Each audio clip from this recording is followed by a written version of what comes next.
a seed in the mind, a doubt that grows louder, stealing your time. You're not enough, it says you'll never succeed, but I've learned how to silence that voice with my creed. I've fallen in prison, I've lost and I've gained. Every bruise on my soul is the proof that I've trained. This is me versus me, no one else in the ring, and I'm ready to fight till I hear the bell ding. I'm not perfect, but I'm perfectly flawed. Every step that I've taken was worth every scar. I'm done with the fear, the lies in my ear, the shadows that kept me bound year after year. Now I see the light breaking through the rain, turning every doubt into strength, breaking chains. Breaking chains, I'm rising up strong, turning all my doubts into fuel for this song. They can't hold me back, I've claimed my name. The voice in my head will never be the same. Breaking chains, I'm free to believe in the power within, in what I can achieve. This is my fight, my story, my reign. I'm breaking chains, I'm breaking chains. You've gotta lose to learn, stumble to climb, a doubt that grows louder, stealing your time. You're not enough, it says you'll never succeed, but I've learned how to silence that voice with my creed. I've fallen in prison, I've lost and I've gained. Every bruise on my soul is the proof that I've trained. This is me versus me, no one else in the ring, and I'm ready to fight till I hear the bell ding. I'm not perfect, but I'm perfectly flawed. Every step that I've taken was worth every scar. I'm done with the fear, the lies in my ear, the shadows that kept me bound year after year. Now I see the light breaking through the rain, turning every doubt into strength, breaking chains. I've gotta lose to learn, stumble to climb, face the darkest moments to find the shine. I've doubted myself, let the fear dictate, but now I see doubt is just love and debate. The voice isn't my enemy, it's my chance to prove I can grow, to rise and advance. I've seen the bottom, now I'm reaching the top, and the climb doesn't end till my heartbeat stops. So bring the doubts, bring the storms and the pain, I'll turn it all into strength unchained. Breaking chains, I'm rising up strong, turning all my doubts into fuel for this song. They can't hold me back, I've claimed my name. The voice in my head will never be the same. Breaking chains, I'm free to believe in the power within, in what I can achieve. This is my fight, my story, my reign. I'm breaking chains, I'm breaking chains.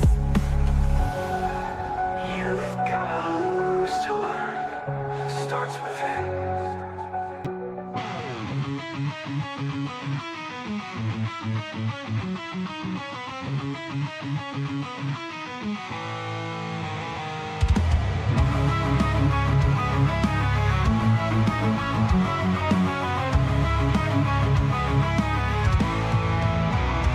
Whether locked away in cage or mind, together we face this incessant bind, challenging a past we can't erase, replacing it with hope for a better place. Another day, another dawn, another damn thing to get done.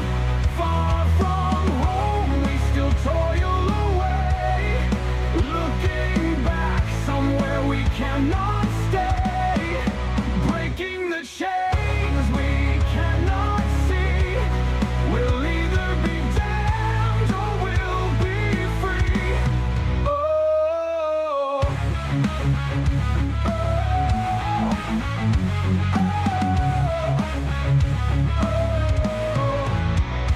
grab the past sharply by the throat. Our sins be damned, will bring hope, forged in the fire of a wicked end. From the ashes we find a friend, brothers in arms made along the way. Birds of a feather will fly away. Another day, another dawn, another damn thing to get done. Far from home, we still toil away, looking back somewhere we cannot stay.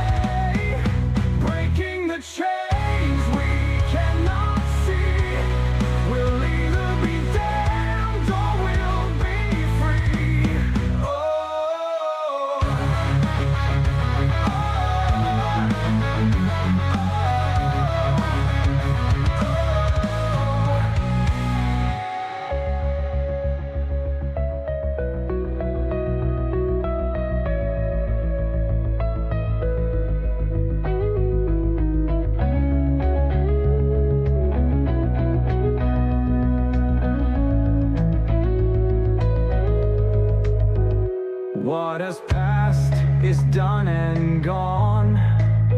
It's time to grab the reins and move on. We'll face this world, but not alone.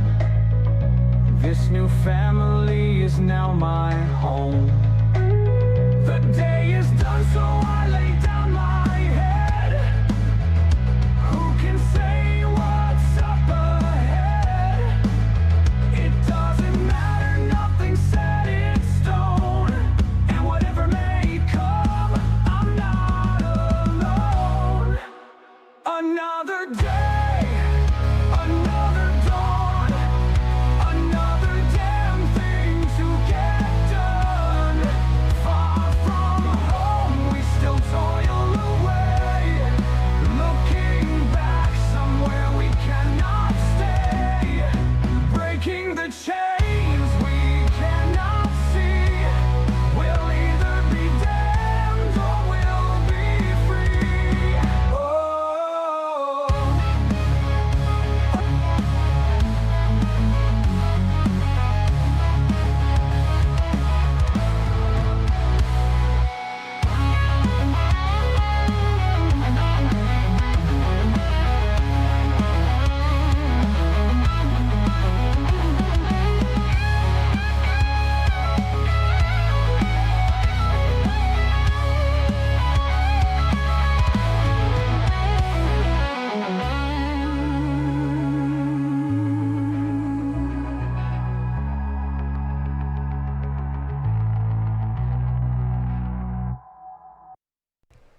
Good evening, everyone.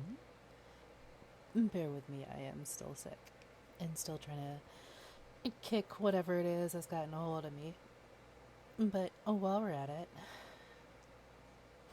let's go ahead and get over here to the rest of the party. Guys, what are you doing to this man?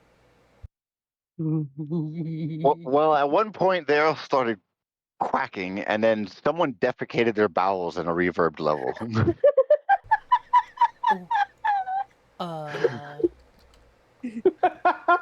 Like this? Yep. That one.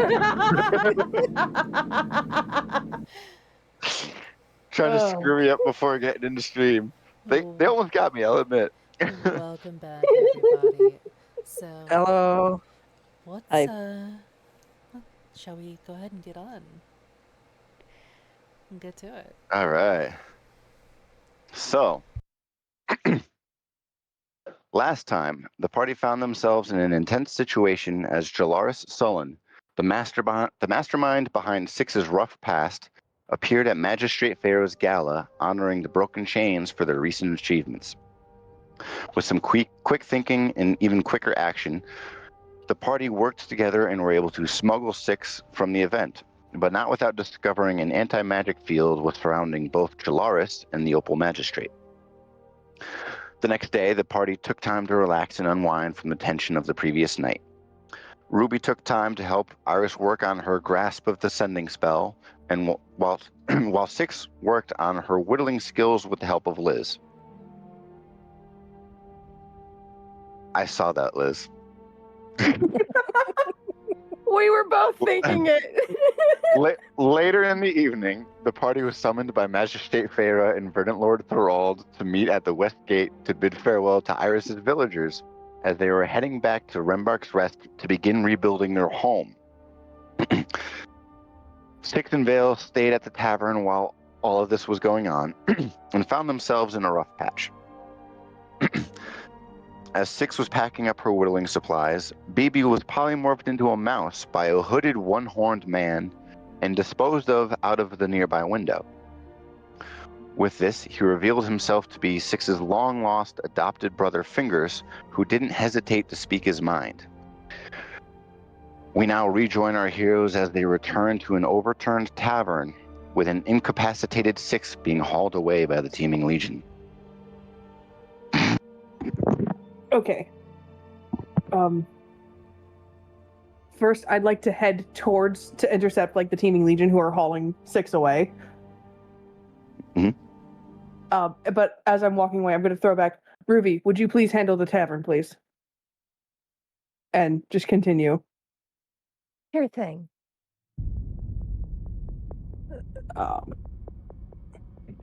Will approaches with Liz and pretty much asks what happened. Iris will go with Ruby and help her out. So Ruby and Iris, you are heading into the tavern to look after the tavern goers that are unconscious, right? And I don't see Bird Buddy around at all. Not right now, no. With your passive, you would have felt the bird, their sentinel lift off your shoulder, and shoot east before ducking into an alley. But we'll come back to them. Okay. A little torn, but like Liz is like a little torn, wanting to go check on Bird Buddy as well, but need to handle 6 first. Question. Yep. You said that we were able to notice the hooded figure looking over what looks like a stack of papers, right? Yeah, given the time frame, just at a passing glance, the destruction started somewhere about 15 minutes ago. And you guys did with the travel time and where you guys crossed paths, he probably left the scene. In the midst of all of it going on, we'll have to go further. So you're approaching the Teeming Legion, right, Liz? Okay. Yes. Yeah, we're taking this one to the drunk tank, although kind of looks back over the shoulder. Maybe a little more personal cell will be fine. Drunk tank. Hang on, Will. She doesn't drink. If it's anything, she's actually my parolee. What happened? Oh, we're got a couple of guards inside taking some witness statements. Near as I can tell, this one kind of lifts his forearm up that's tucked underneath Six's shoulders, because they're just dragging her, like her toes are just dragging her across the ground. This one started drinking, and after one of the tavern goers tried recommended that they stop after about 30 to 45 minutes of non-stop consumption. She got boisterous and all that happened. Do you know how much your bail would have been? I'm sorry, what was that? Do you know how much her bail would have been for the morning? If it was just drinking, a few silver. But at this rate, Verdant Lore is going to want to get a lay of the situation. Probably have to talk with one of the other lieutenants, maybe General McGrath, at a hearing. It all depends on testimony and if the others survive. And there's a note of worry about a couple of the tavern goers inside. Well, we sent our cleric in. Can you have someone come and get me first thing in the morning for her? Yeah. It's not a problem. And he'll turn to you, Will. And he actually kind of writes himself a little bit, because you do rank above him now. Sergeant, we're going to be taking this one into custody. We're going to be turning in the papers to Lieutenant Lancer in the morning for preliminary reports, and we're going to go from there. Is that all right? All right, but I would also like to be informed everything that occurred.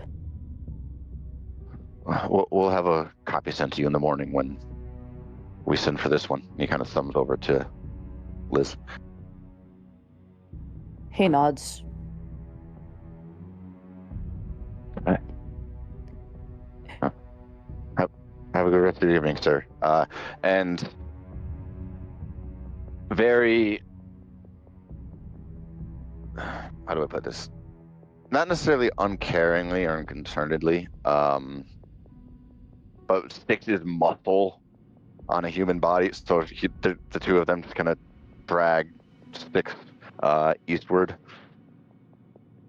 before another individual pulls up with a small cart being pulled by a single horse and carts them off. Will ends up muttering something under his breath in Elvish. I should have stayed. And Liz just turns to go inside. Okay. As you two head inside, we are going to cut over to Bird Buddy. Bird Buddy, I had obviously sent you everything that you had witnessed. As you're trying to collect yourself in this visceral fear, it's hauntingly similar. And you can write yourself and trying to push the familiarity out of your head. Center yourself. You realize the rest of your party has arrived, and just a lay of the situation, some of the torchlights having gone down, the positions of the sky. You were a mouse for about 45 minutes. What do you do as your sentinel lands on your shoulder? Baby is just going to go inside. Are there any seats at the bar? Okay. They're just going to sit down. And they're just going to order what's not broken. Yep. Given the lateness of the hour and the destruction amongst the place, the booth that you guys were at is surprisingly intact. There's a small corner of it that's snapped off a couple inches in. The cushions are at least fine, but the one that Sticks was in is covered in whiskey that the barmaid, one of the barmaids, is beginning to try and scrub out and clean. And she looks at you. I can get you some bread and fruits. It'll be a little time before we can fire up a stove. No food. Drink? Just corn water. Okay. And she retrieves some water for you and brings it back. Corn water. Corn water. They shove the glass back over. Corn. They come back again with corn water.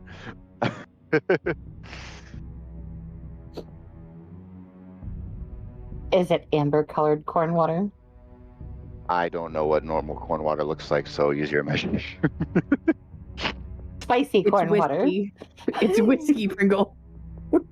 Oh, well, why don't you just say whiskey? Jesus, I'm tired, all right? I've been driving for 12 days. Or not 12 days, Jesus, 12 hours. See? I told you.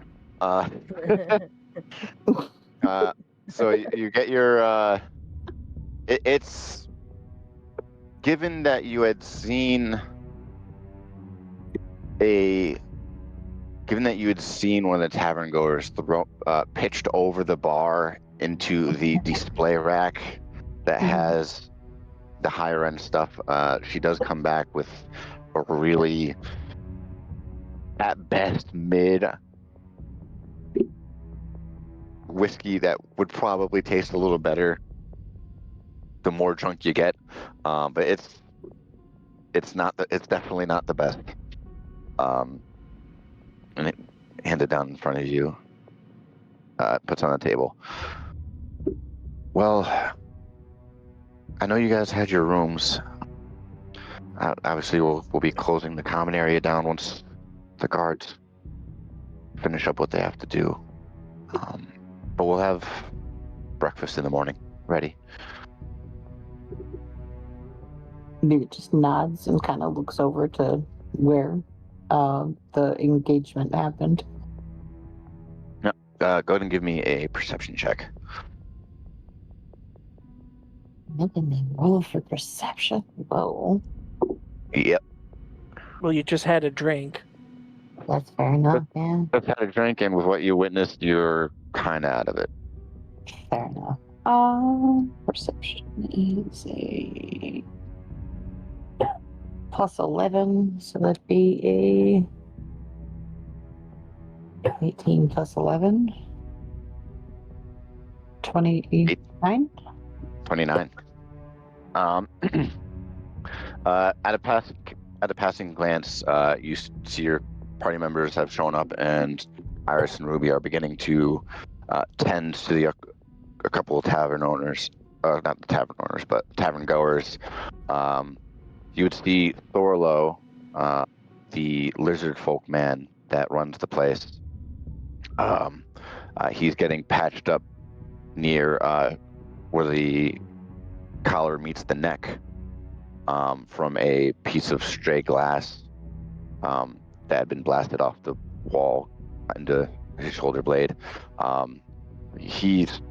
You would remember he gathered a couple people behind the bar as Nick had her meltdown.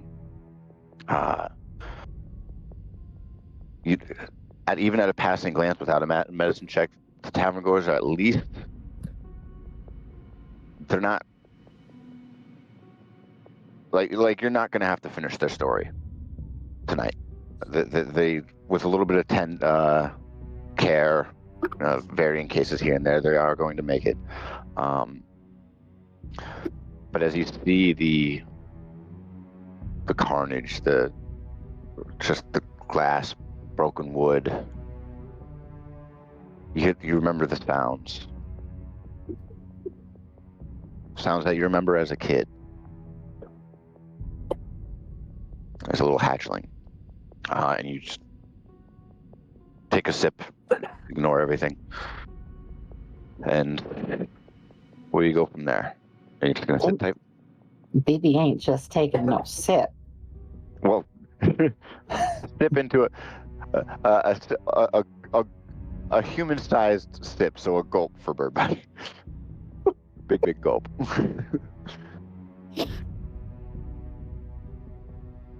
Are you okay? She kind of. Baby doesn't answer. They just kind of just stare. Okay. Your rooms are already made up. Just try and get some rest. They take another swig Okay. and shove the glass over. I'll top this off, but I'm just gonna look out for you. And she goes and gets another glass. Returns to the bar and begins to help sweep up the shattered glass that's behind it.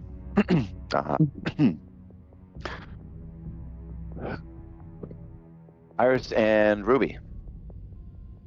Yeah. You got 6 unconscious, being tended to, but still needs some blood to be coagulated and gunked up. Medicine checks. Okay. I'm healing word. Or healing word. Word.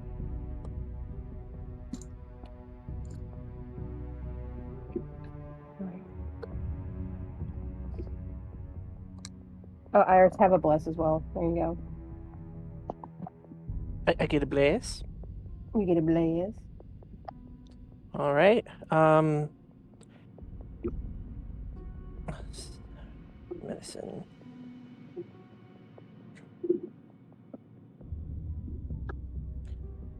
So that would add what? Sorry, it's been a while. You get a D4. All right.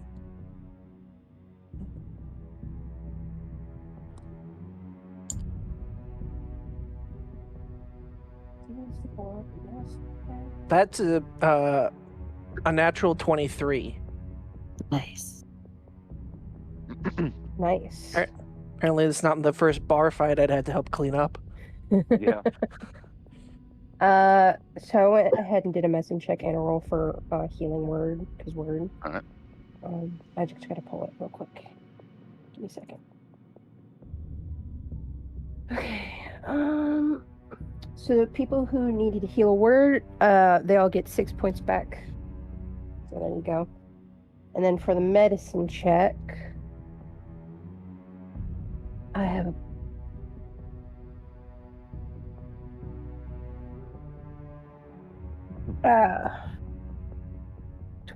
dirty 23. Dirty 23. Okay.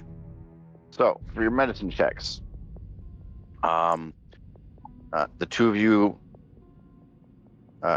begin to work your way amongst the 6 bodies.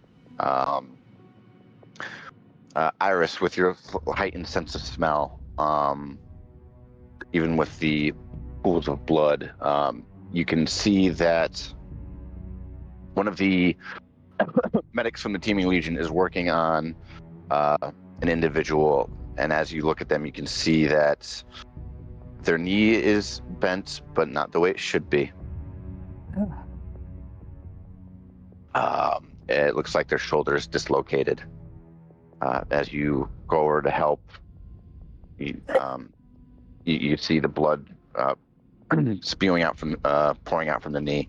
You help grab some gauze and some scrap fabric that the medics set aside and begin to pat it down, hold it in place, hold the wound.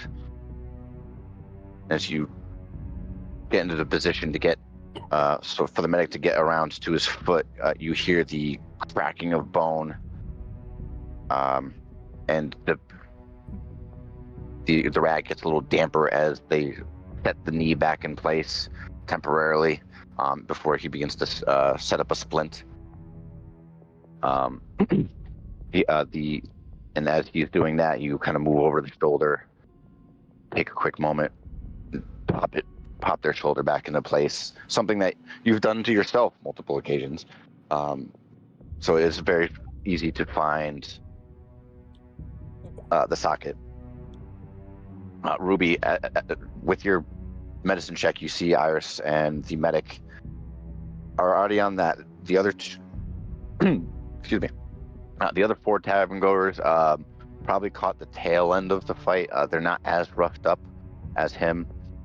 There's a couple bruises. Looks like a couple broken fingers, scratches, cuts, maybe a dislocated jaw.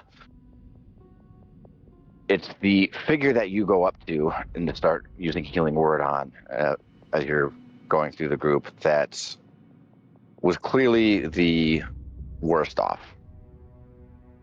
And as you cast healing word, you can see that the bandage that's over his head covering one eye, the left eye is covered with the bandages in heavily a deep crimson red. And with what you've seen on occasions in a small few bar fights back home, you know that he definitely has a shattered cheekbone, and given how much blood has come from the eye, it was probably an uppercut, and he probably lost sight in that eye. He kind of sits up.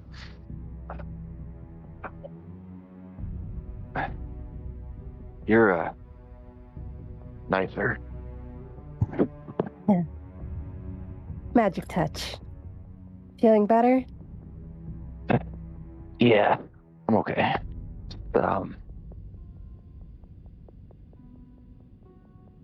That lady, I've never seen a look in someone's eye like that. She,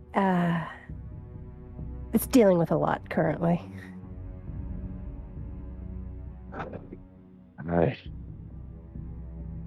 I mean, isn't anybody that comes here?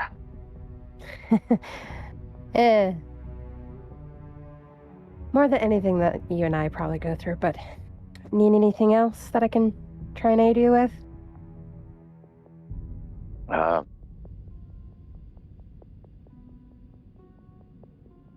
Could I trouble you for a kiss? I'm kidding. I'm just. Let me clear my head a little Shameless more. flirt. I'm wounded. Oh. and you can tell there he's still probably a little drunk as he kind of slurs a little bit with his words. I'll just I'll take the medic. I'll let the medics take me back. And he stands up. One of the other paramedics who was working on the other floor, kind of grabs him, throws his arm over their shoulder, and starts carrying him towards the door. Ruby just kind of shakes her head and goes to work on somebody else. Yep. And it takes the pair of you probably another 30 or so minutes, especially with the other medic helping the other pretty viscerally wounded individual. But yeah, it's about 30 minutes before you think, okay, in the clear. You know, dodged quite a few bullets tonight, but we're looking at you guys are looking at least 6 cases of assault and battery. A damn number again. You're welcome. Iris is gonna go and check on Bird Buddy if they're still down here. Velababor, are you? That's not right. You all right? You didn't get hurt, did you? He doesn't answer. They just kind of like they're staring into their glass, and the reflection in it.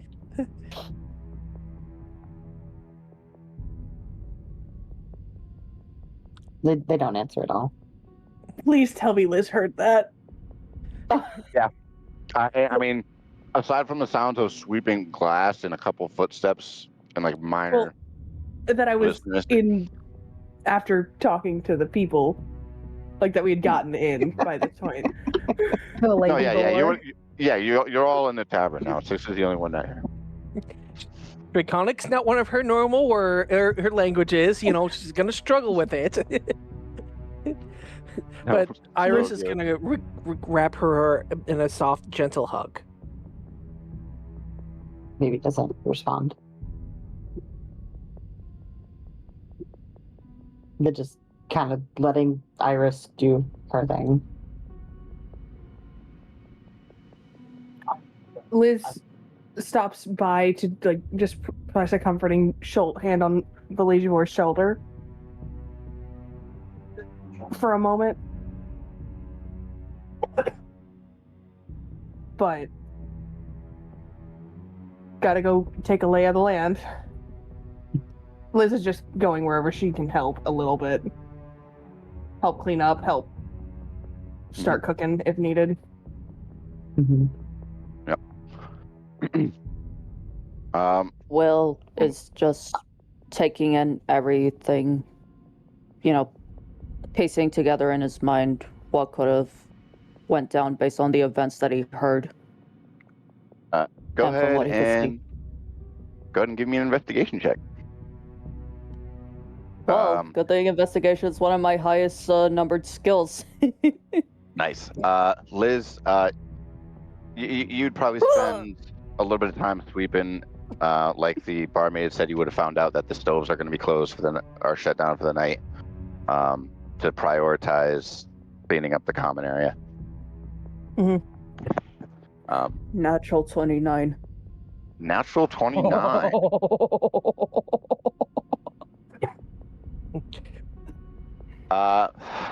Interesting.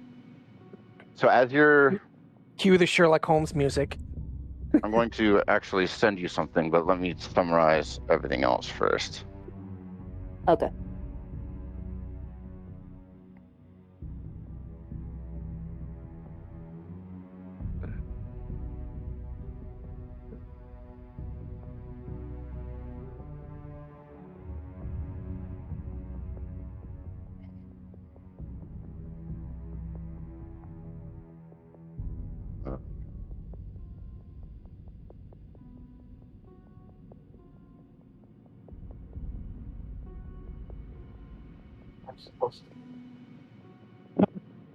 So as you're looking around, you're following the blood trails. You can see, you can probably estimate where Six was sitting, as there's still a few glasses piled in front of one bar stool over the others. You can see a distinct portion of the counter is cracked, and what looks to be a portion of a bone is embedded into it. It's probably a portion of the cheekbone from the other guy. As the initial contact is the blood, that blood is definitely the driest. As you're looking about the space, you can see that the stool where Six was likely sitting had been knocked over and started moving towards the center of the room when someone else intervened. Given the destruction of the tables, it looks like they had been pitched over her shoulder, as you can see, and then mounted and then punched a few times, as there's a couple of teeth mixed in the debris before they were dragged back to the bar and thrown over the top of it. So maybe at some point, Six decided the drinks that she had wasn't enough, and she dragged him back to have another before disposing of him. And shortly after that is where you begin to lose track of everything in terms of who was doing what, because it looks like a couple of the other tavern goers had gotten involved and then started fighting each other.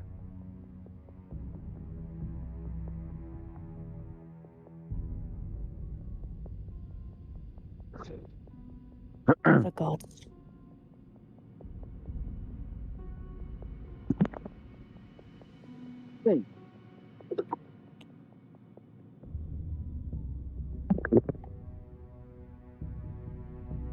He, after piecing together what could have happened, he was pretty much able to envision it, and then he let out a sigh.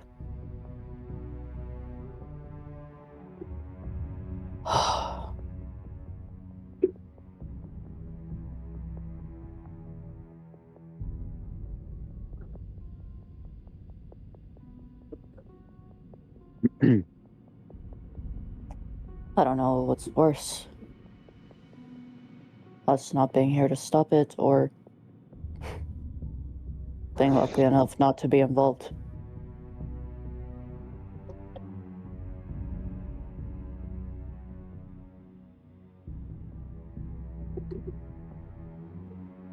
Orlo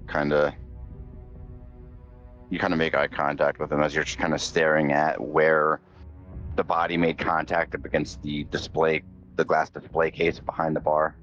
The couple of kegs, as he kind of writes one of the kegs back onto its stand, and kind of waves the rest of you over, noticing BB's increased somber behavior.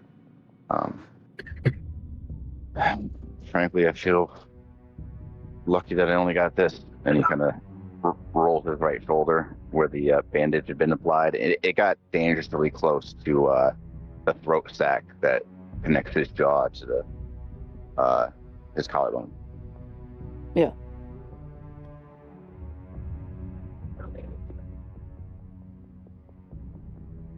I see your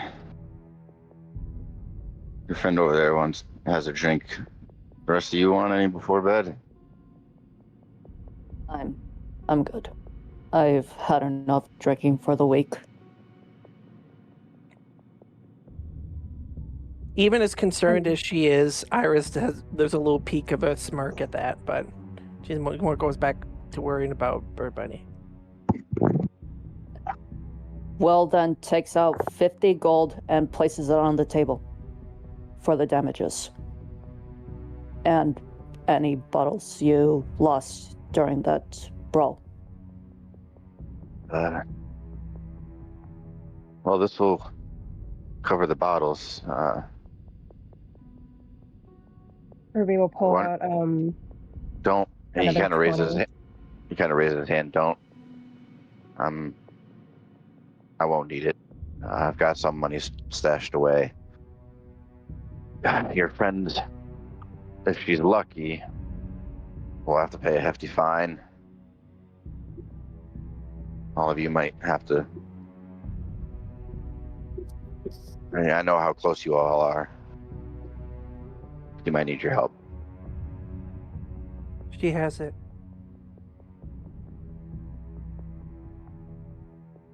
And he pours glasses of water for each of you. Did you see if she talked to anyone or anyone walked in and caused her to get in such a mood? She normally never drinks. Yeah. Which is the concerning part. Let me get on. Special alert. While they're talking to Thorlo, Huh? Liz goes to sit with Bird Buddy for a minute and just starts preening her like pin feathers on their head. Bird Buddy is singing something. I can't post it in here. I can't really quote it because it's copyrighted either. But Copyright. Not quite. No, just singing in a language that none of them potentially Will might understand, and maybe Iris to some degree. But they sound like a child. And they're singing a type of what sounds to be a potential lullaby. My mom might have known it, so should I roll to recognize or? Give me an intelligence check. All right.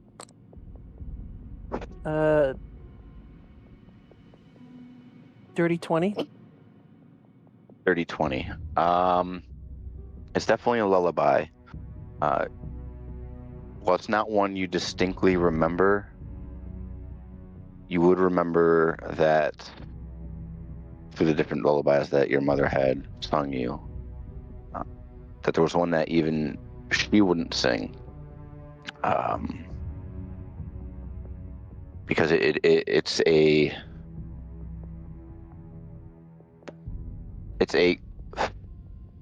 lullaby to console a child that it's to console a child who through Doesn't their own understand. That doesn't understand the situation in regards to the loss of a family member or a friend. This is where it kind of gets a little hazy, and it's particularly somber because the lullaby is trying to coax the child to not flirt with the idea of death.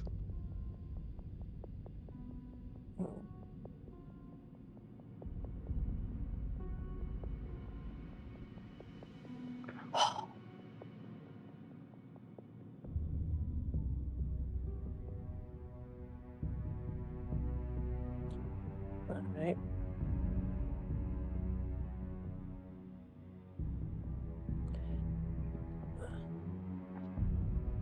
Did Orlo say anything? Yeah. He had to roll.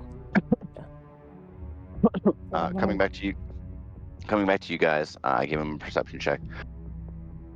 I saw, and he kind of points to Bird Buddy.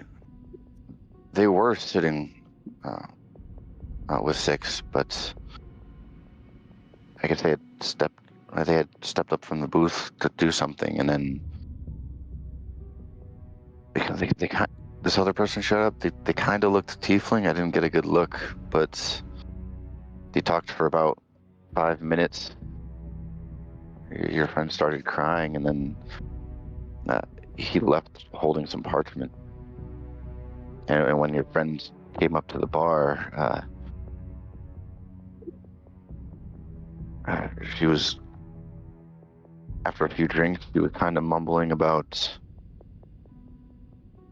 failing her sisters and her friends. Okay. Did you see anything that stood out to you in terms of that tiefling? They had a darker blue complexion. I know it's a rarer color. They normally Looks over at Ruby. vary from gray to red. And occasionally there's a pink one here and there, but blue's pretty uncommon. Did he have one horn? Yeah. That motherfucker.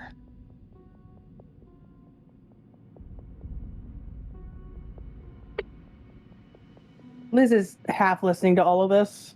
She's more focused on making sure Bird Buddy's okay. There was a person at the tournament that me and Iris caught on. I don't know if any of you caught on, but they were paying particularly close to 6 during then.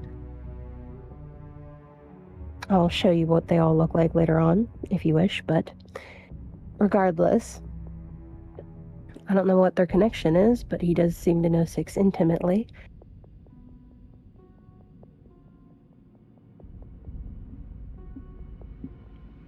Doesn't really look like there's any good blood between them, according to him anyway. Yeah. I know she's normally pretty resolute and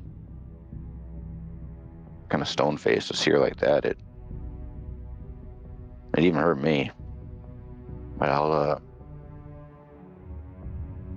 gonna lock up. I'll leave you guys to discuss. Feel free to head to bed when you're ready. Thank you. The teaming legion is gonna be on guard all night. We do apologize for any part of our problems affecting your business. I grew up in Torshavn.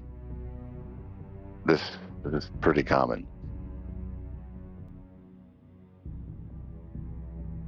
And he smiles and gives a little longer, somber look to Bird Buddy. And starts making his way to the other side of the tavern to start cleaning up the other half.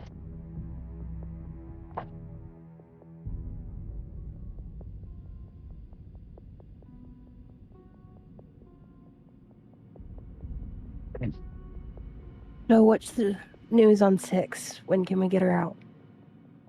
First appearance in the morning. Okay. Do you need any help with that, maybe? As much as I hate to request it, probably financial help. That I can provide. Liz kind of leans. Release you for? Just trying to see if Bird Buddy's back yet. They're there. They're just not reacting. I mean, they're listening. They can hear what's going on, but they're just like not really. It's not like they don't care, but it's just really distant and that look of disassociation. Mm-hmm. Iris is gonna cast Detect Thoughts. Pringle, you gotta go ahead and use that. You'd have to screen that with Sarah if they can play it. No. Let me find something real I'm quick. peeking into a Kenku's mind. That's the part that we need to. Hold on, I'm trying to find something. There it is. Okay, I'm gonna send you something. Okay. Because Iris, wouldn't you do that? I need you to roll a wisdom save. Oh. No. Ooh. Oh no. Ruh-roh. right. Hey, Pringle. do I still have Items. bless on me? No bless. Hold on. What's up, everybody? Item number 2 on the list in section 3. Okay, hold on. Section 3. I remember who. Okay, there's lots of items. The second item under magic items. Gotcha. The very last paragraph. Gotcha. That's a Ah. 14. You want to reroll? Hold on. Okay. Up to you, Iris. Do you want to reroll, or do you think that's enough?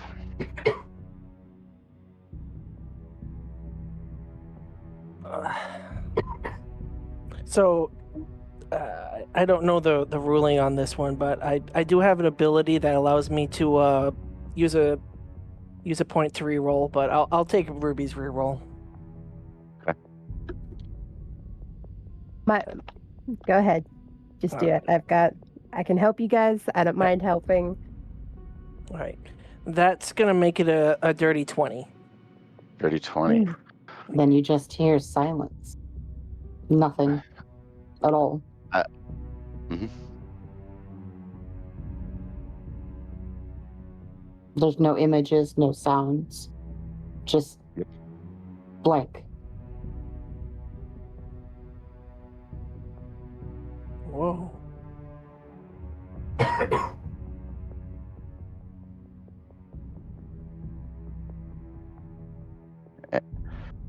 That's the first time you use your abilities as you can remember, and it's failed completely. Yeah.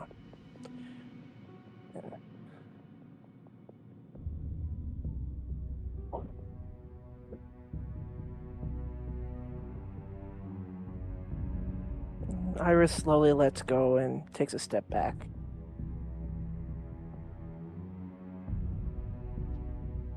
Looking a little bit on the shocked end, but Baby's just gonna take their glass. Kind of like a cheers gesture to Iris.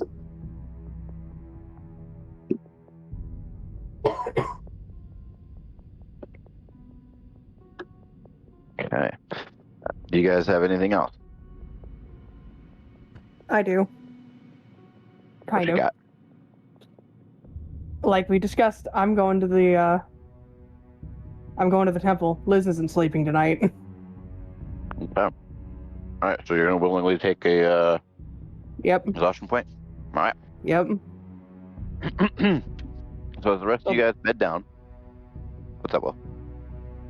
No, I said, well, I didn't not say anything. Oh, all right. So willingly. She's just not sleeping. fair enough. Well, you as the player are willingly taking Yes. exhaustion point. Yeah. Yeah. All right. So as the rest of you guys bed down, Liz, you kind of lay awake, and for a few hours, it's almost like a silent contest between you and Bird Buddy. So you want to head to the temple. This is something that's been kind of in the back of your mind, and with the recent events, it kind of brings it to the forefront, and you kind of lay back, keep kind of glancing over at Bird Buddy, and it isn't until about 2 a.m, 4 hours after the events, that they finally fall asleep. And you sit up, get dressed again, and start heading east. Let me back over the map. You said head east, then north, and then southeast to get to the temple, get to the church here. You would remember. Hold that thought one sec. Hold that thought 1 sec. Thank you for the gifted sub, anonymous gifter. Woo! Incredibly based. Don't even show your name.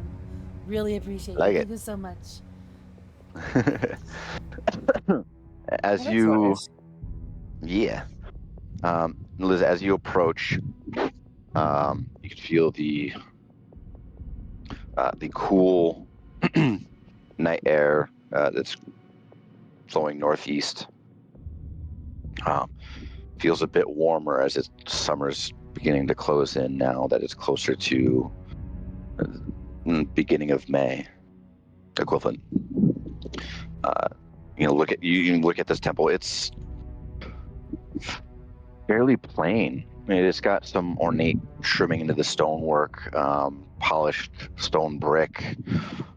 The stained glass has no real depictions on the front of the building, and as you head through the large doors,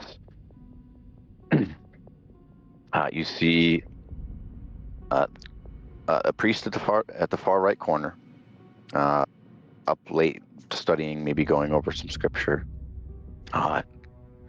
Eerily quiet as you make your way inside and kind of meander amongst the pews. What do you do? Is there any like depiction or statue of Azuth? Give me a perception check. Don't fuck me. Okay. I think that's a 19. Yeah, 19. 19. As you move down the center of the pews, you're kind of looking over the space, and you can see, similarly to the door that you had guys gone down through to head into the tournament, these outer doors lead to likely smaller little temples within this large one. And with a passing glance, you can see through kind of the small slit of a window with a couple bars that there is it looks like there's a depiction of a dragon that peeks up real quickly. I'm gonna go there. Okay. As you open it up, the candlelight is glowing and radiating off the very polished brass and gold altar. You can see at the very base of the altar, there's a single diamond, and spanning out, it goes through the cycle of red, green, blue, light green, purple, pink, and black, setting out to the edges. On the top, it's likely some other metal, because you know the rarity of adamantine, and some depictions of Azuth. She is long and serpentine Eastern-style dragon with shimmering adamantine scales and the small burning green emerald eyes stare back at you. I'm going to just sit down near the altar, facing away from it. Okay. And then just lean back, looking up a little bit, and ask, why now? Why me?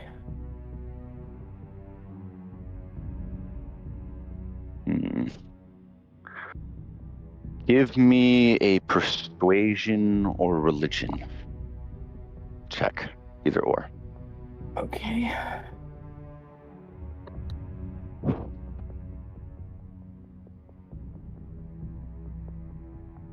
Let's see. 16. 16. Religion. Okay. As you sit back and relax, you look up and pondering everything, all that's happened.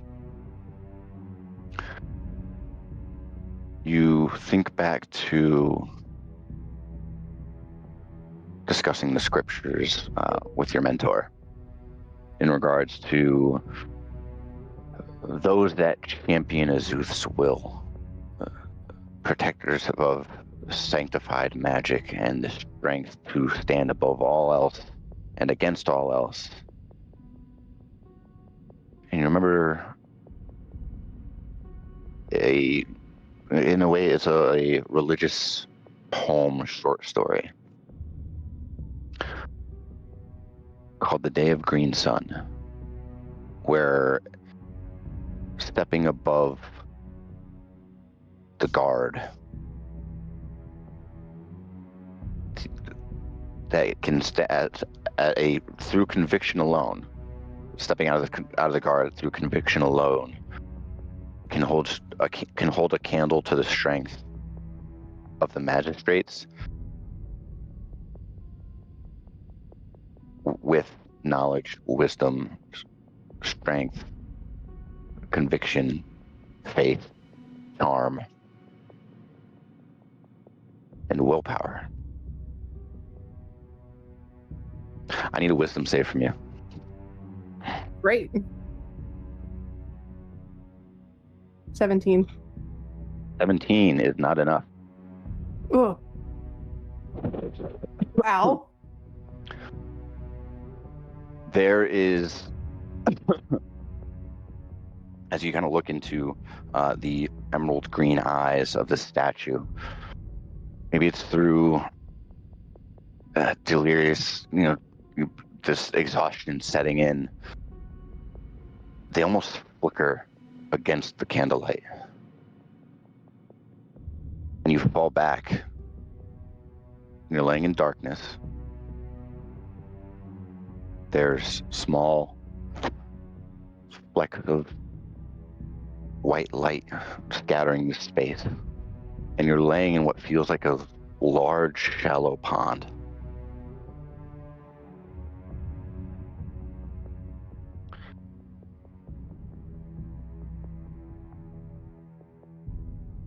I'll ask you the same question, Kobold, as this voice echoes out from the space. Sorry. Liz just kind of... I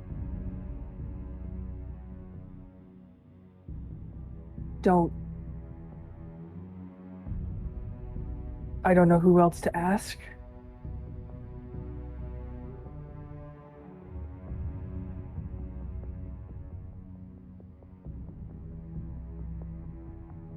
Give me another persuasion check.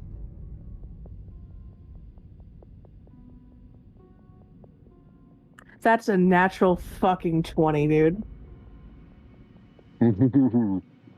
I like it. Oh, for a total of... Oh god, what is that total? Persuasion. I'm so... 21. Oh yeah, that one always does it. As you kind of lay back, you look amongst the space to this voice, and you kind of tilt your head back further and kind of begin to roll over. Put your hands into the water, and you can feel what's like solid earth, maybe an inch deep, but there's just a void black pit beneath you.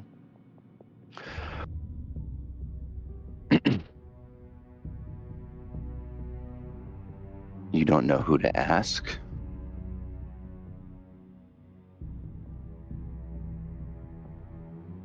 You see her every day. And there's a vibrant green flame that erupts above your head, silhouetting your body into the water below. And the shadow beneath you forms to your body, and vibrant emerald green eyes appear within the shadow.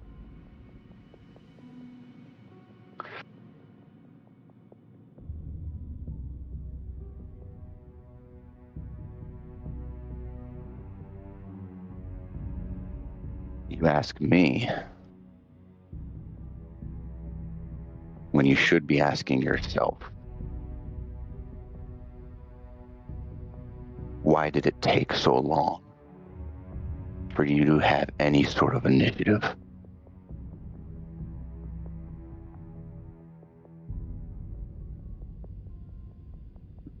You You were weak then, and you're weak now.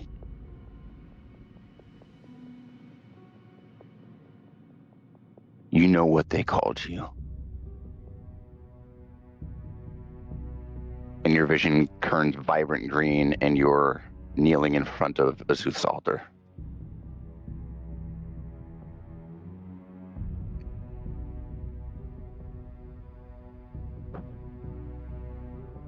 I managed to keep my food down.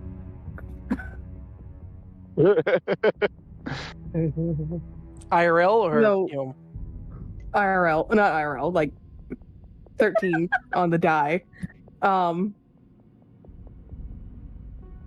However, Liz kind of staggers out of the mini temple room. Mhm. She's definitely like breathing hard, like, you know, that like that quick breathing before you throw up. Yeah. Yeah, she's doing that, but she manages to keep her food down. She's just Okay. As you look amongst the space, the priest has changed positions. They are now at the podium, flipping through a couple of the pages. Just a couple extra people kind of talking with each other amongst the pews. One of them is already kind of sitting and kneeling, sitting in prayer. And you see that the sun is beginning to rise out of the window. Those couple of seconds were a lot longer. And then with that, we'll jump over to 6.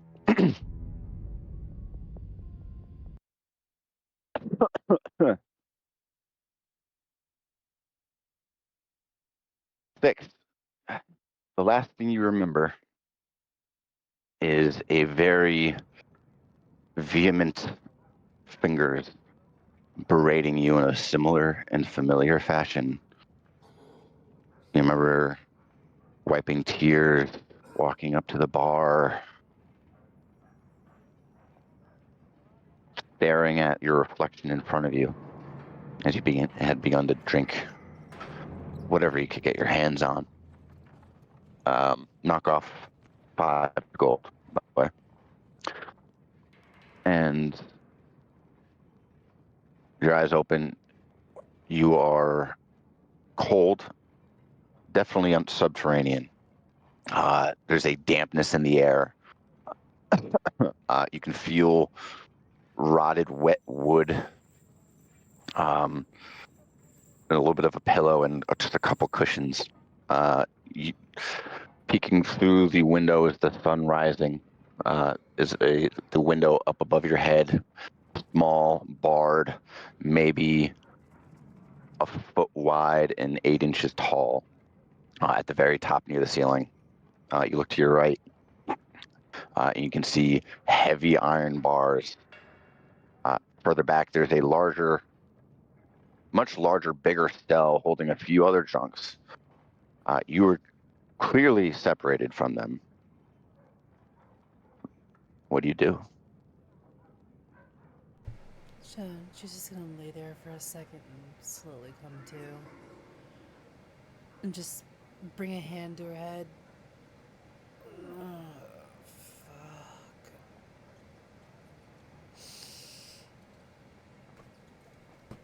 And just like ease herself up out of bed. Like at first she goes a little bit fast and then real slow. Mm.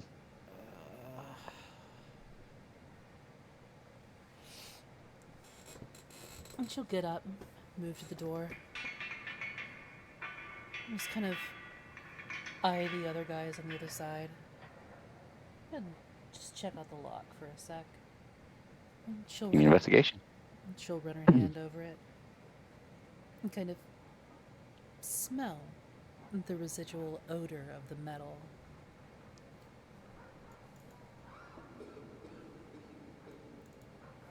I forgot to bring up my dice while I was setting up. One sec. Oh, good.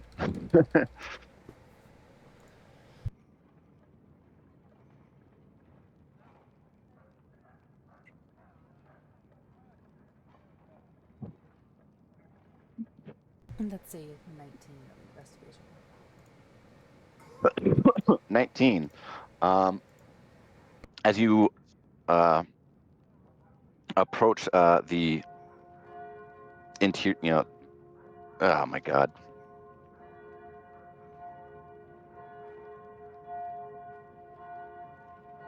Okay, I thought I got DC'd. What the heck? No.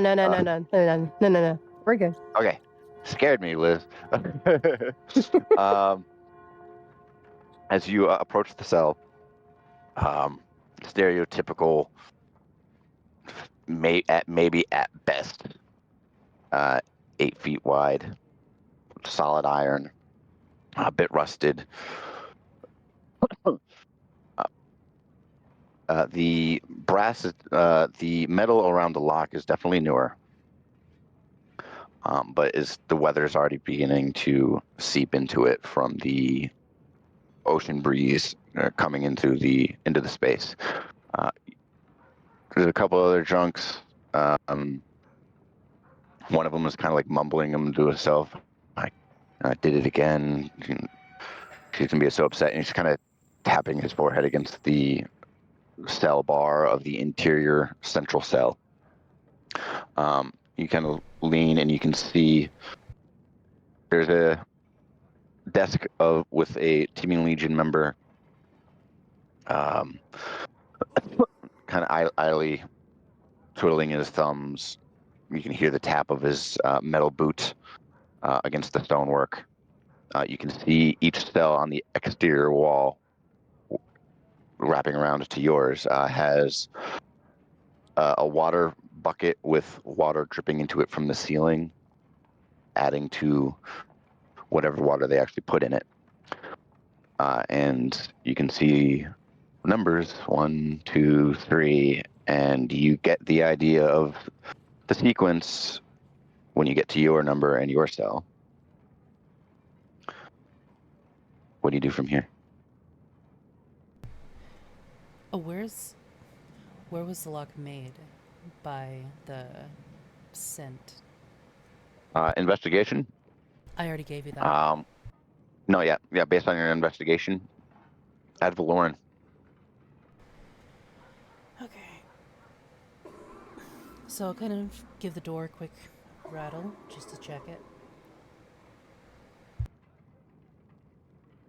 Pretty solid. The hinges are probably aren't as good. And I'll just press my knuckles to where the luck actually goes into the bars. Mm-hmm. And just punch the lock just enough to break it. Give me a strength check or attack roll.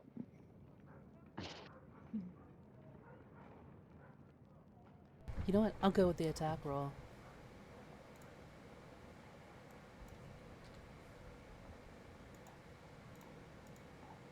For a 25. 25 definitely hits. Go ahead and roll damage.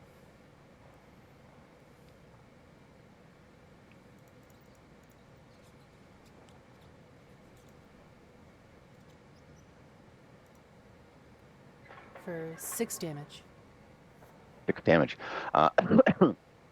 You hear the your hand makes contact and knuckles against the metal. You hear the twist, and then you see a glow. I need a con save.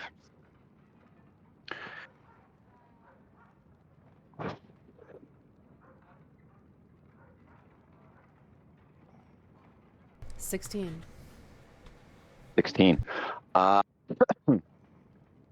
Meets it, beats it. You take.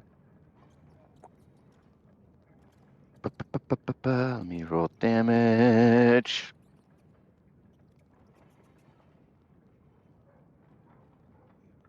You take 10 lightning damage, halved to 5, because you made the save.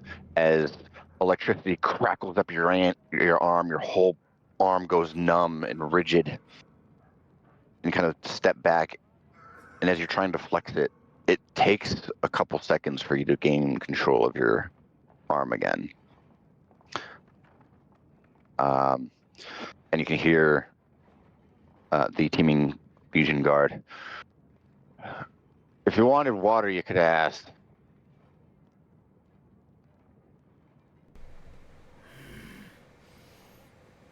I'll try the lock again. Oh Make another no. attack. Make another attack roll. This time, yeah, just another attack roll. Dirty 20. 20 hits. Go ahead and roll damage. For an 8 this time. Okay. So that's what, total of 14 so far? Mm-hmm. With an 18 con save. 18. All right. Let me go ahead and roll.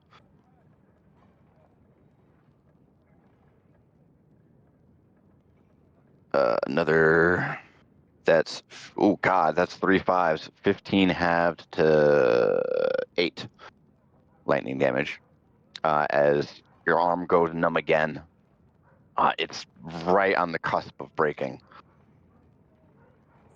Yeah, the lock is right on the cusp of breaking. Your knuckles are already beginning to get bloody. It takes a little bit longer to kind of get your arm back and focused again. And as you kind of flex your hand looking down at it, you hear it from behind you. I'll turn and look. Peeking at you through the window is a crouched figure, thin and agile build, a cat-like eye peeking out from under a hood. You know, Ulrich told me you were stubborn, but if you do that again, the spell's going to shatter and likely kill most of the people down there.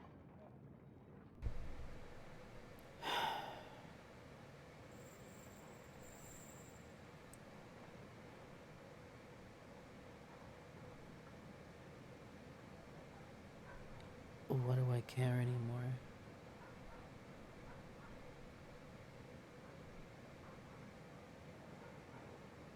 The least I could do is start with me first. I'm just going to slump on the bed.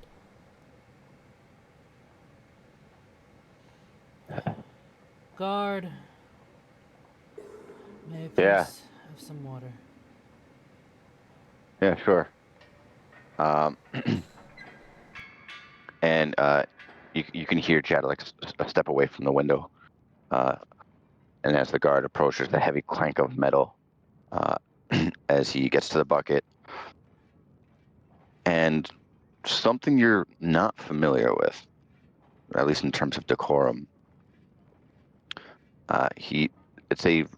Even though the bucket in the atmosphere is kind of dingy, the metal cup that he scoops the water out of is fairly clean. And he holds it through the bar to you, through the bars. I'll just take the cup. Thank you. Of course. And yeah, I'll just drain it and hand the cup back to him. You want another? Yeah, it's probably a good idea. And I'll have another and head back to my bunk. Okay. You hear his steps recede back to the desk. And another second or two go by. So, and you look back up at the window, you can see Jadalix staring back at you.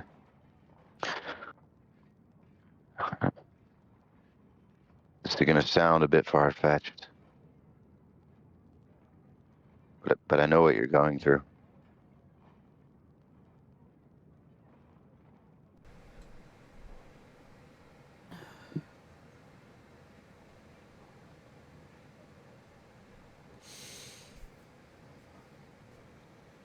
Look, I appreciate the platitudes. But I've just lost everything all over again. I'm not... I should be in here.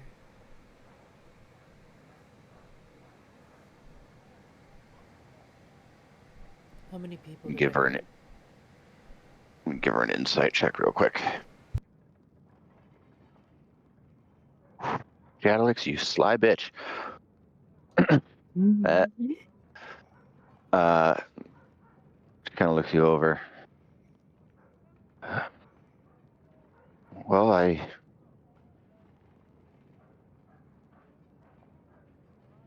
was walking by the main road and took a quick peek. It looked like 4 or 5, maybe 6. Only 2 of them were severe, but if we're talking about a missing eyeball and a limp, could have been a lot worse.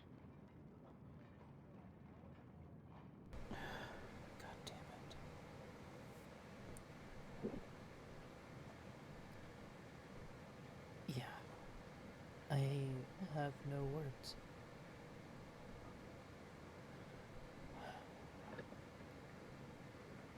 It's never easy when someone's reminded they lost their family. I live with that every day I walk into this city.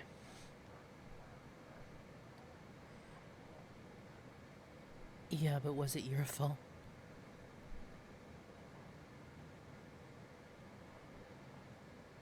No, I was too young. But Ulrich told me some of your story, tradition and loyalty to a cause. My tribe from Torshavn, we kind of fell apart a few decades back, and the small portion that ended up here really wanted to keep their tradition and died for it.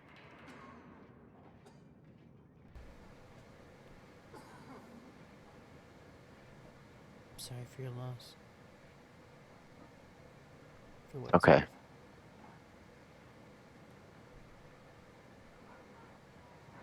Sort? He's never gonna want to speak And to me again.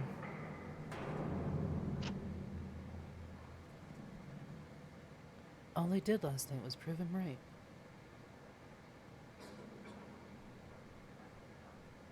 God, I'm such a so, fucking idiot. let me ask you something. You know he's out there. You don't know where.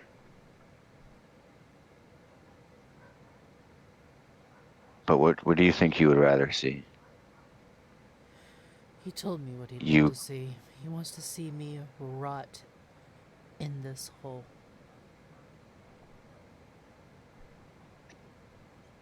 well, you proved him right last night. Imagine what he'll do if you prove him wrong and turn things around.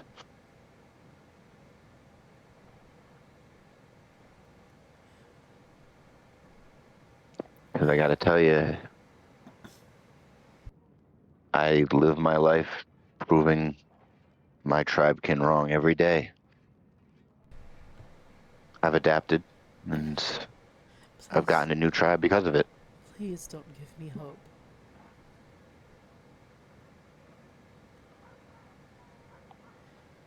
I'm tired of having it destroyed.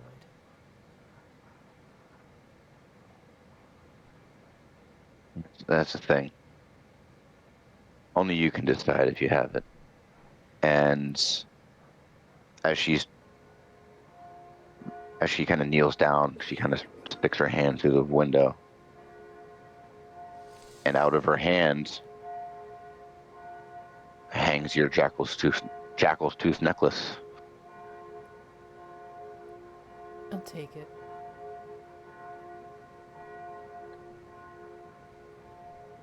Just kind of clench it in my fist, kiss the string, and put it back on. Thank you. Thank you. As we we were here for that glimmer, and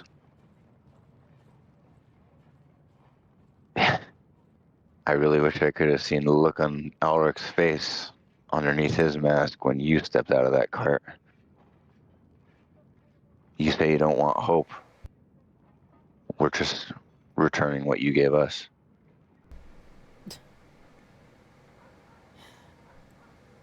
That's actually incredibly sweet.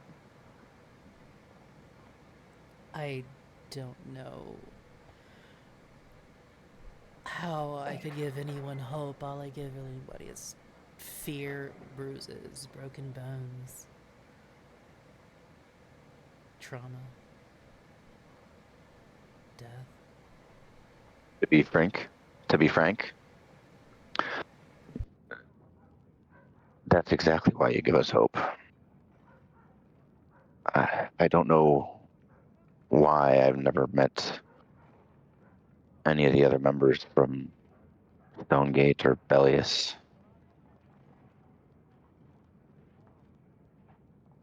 But for those in control, the night the southern gate of Azuth collapsed,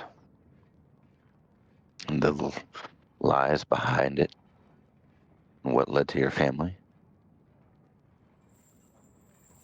we want to bring that to light. If we've got 1, 2,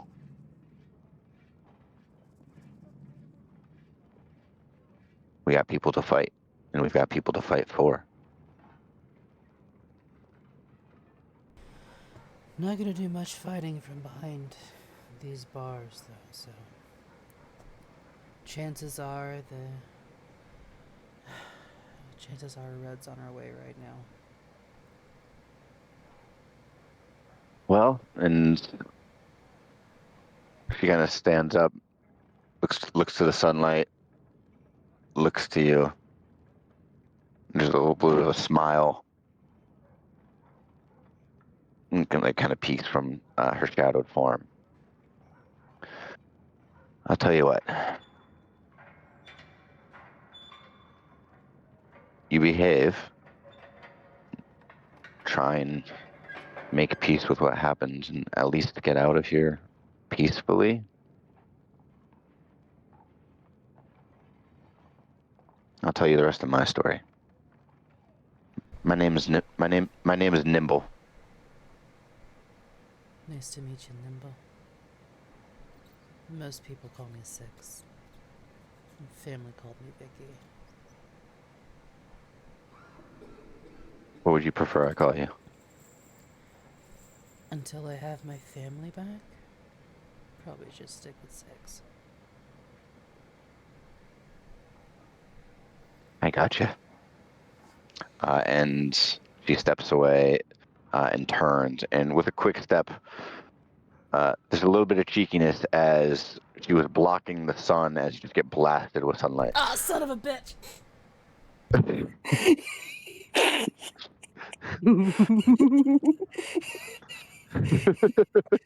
Are you I like Nimble.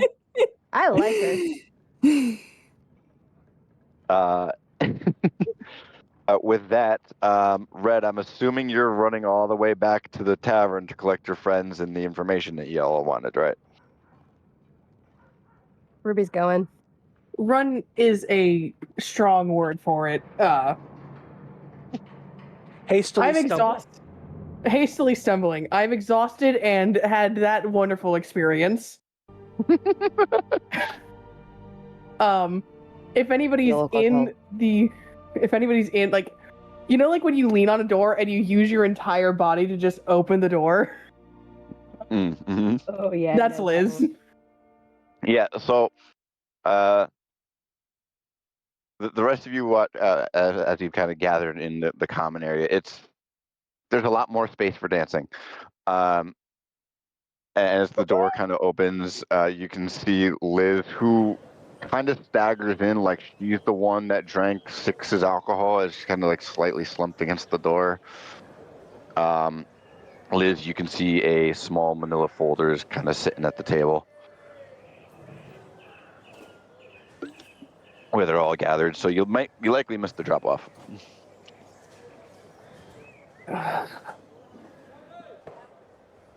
You just hear. There's a minor like "fuck you, Azuth, for taking my ability to drink." Like, damn it, Azuth, and taking my ability to drink.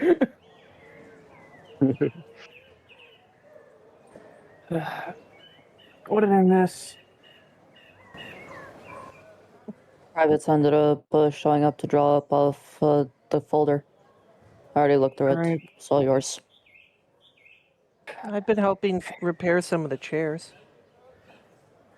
Wonderful. She doesn't look like she slept. You look like shit. I'm just glad I kept my dinner. We should get Six out before she lets herself out. Yeah. Let's see. What's the damage?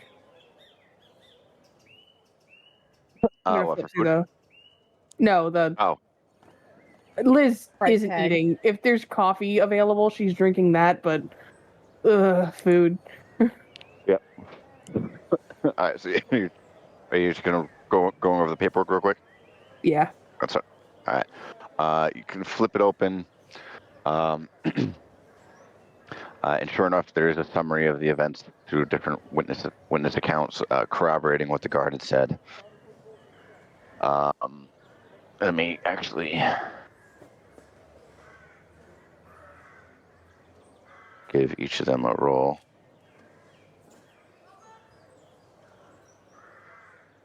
Ooh, okay.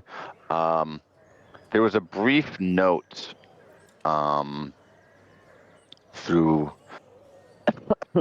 from one of the witness testimonies. The name is stricken for the record from the record right now.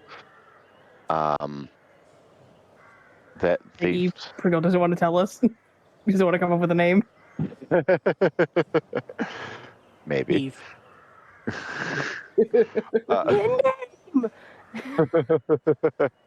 All right, let me placate the lore dragon. Hold on, folks. No. The name's stop taken from the looking. record. Continue. Placate me later. You can DM it to me. Continue. That noted an odd shift to Six's eye color briefly. But in the testimony, they kind of dismissed it, primarily from getting their ass beat. Just kind of, stars around the head, birds chirping. The estimated damage is about 1,000 gold to the tavern, as well as medical bills, and the quote-unquote horse ambulance that hauled her away. Most of it's the ambulance. Fuck, hang on. Spell has hang on.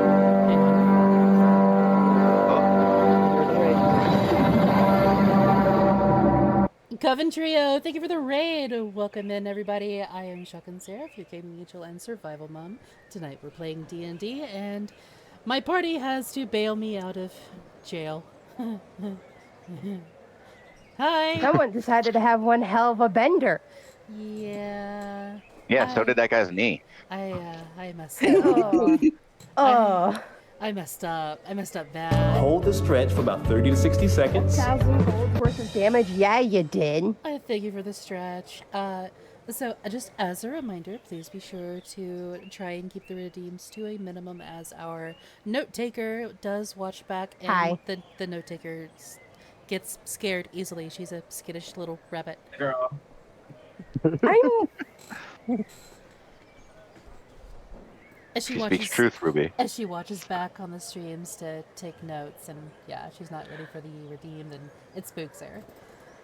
okay. No, it's more of just random sudden sounds when you're focused in the lore. Thank you. Yeah. Yeah, no worries. already Coven. No worries. Go ahead and raid and run. Get some dinner. Do your after stream care. Thank you again. I'll see you later. Appreciate you bringing your people here. Bye. Yeah. Stretch myself. My back thanks That felt you. good. Yeah. I'm gonna stand up for a minute. That actually sounds really good. Yeah, honestly. Everybody stretch, viewers included. I just did mine. Oh. So. Jesus. Oh. All right. Thank you. So, getting back on track. Mm-hmm. The estimated cost is about 1,000 gold between transportation, medical care, cell time, a portion of the guard's salary for having to stay at the tavern, as well as the guard in the jailhouse. Typical bureaucratic crap. But yeah, so what do you guys do from here? I DM'd you, Pringle. Yes. Let me plug that in real quick. Before you had gathered, hold on, real quick. Before you had gathered down with the party, you had gone through. You had noticed Liz never came back, and decided to go into your book. And as you flip through, you begin to pray and flip through the pages. And this was earlier in the morning.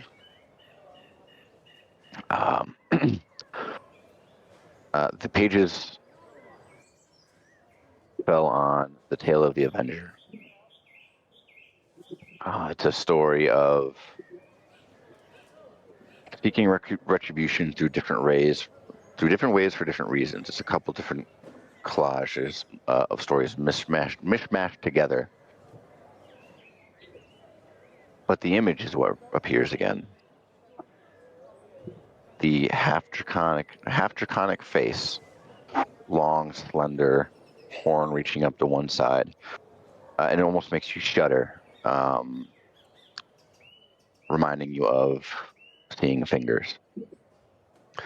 The left half of the face is seemingly humanoid, if not for the pointed ears, a little bit of kind of a scruffy goatee, what looks like a little bit of an underbite. And as you're in the middle of the prayer, waiting for this word, the sun had risen, and sparks began to dance across the bloodied image. And it's just the dragon's face before settling back to normal and vanishing.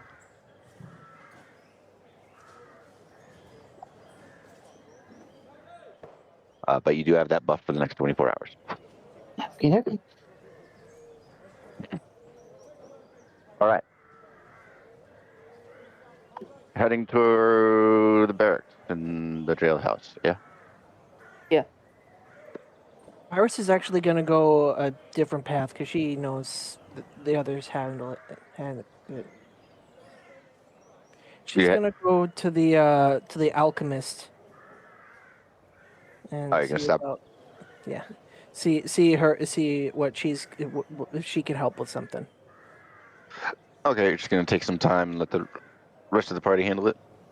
Yeah, I don't think I'm going to be much help in this situation. Okay. We'll come back to you. The rest of you, you start. Enter. Is the verdant? It's for when we get there. Is the verdant lord anywhere around? We'll see.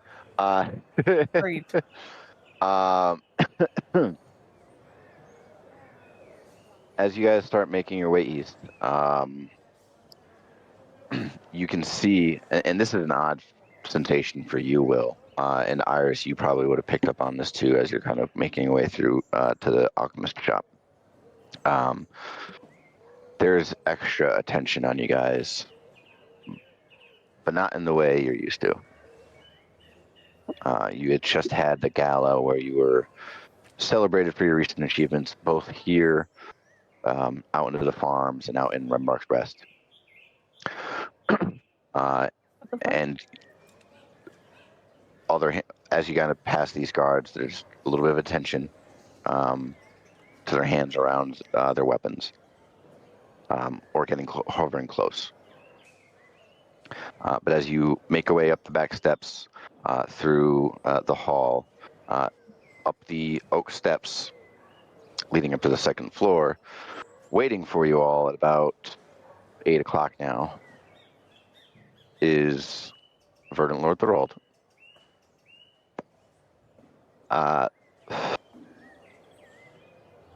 Not as stern as you were expecting him to look. There is a noticeable concern, but there's still that firmness. And as there's the kind of sentry that he's highly discussing something with, he waves them away, comes down the stairs. Come with me, we'll talk. And starts leading you. Well said, as he like did a slight bow in greeting. Mm-hmm. Like a slight bow on the head in greeting. Yep.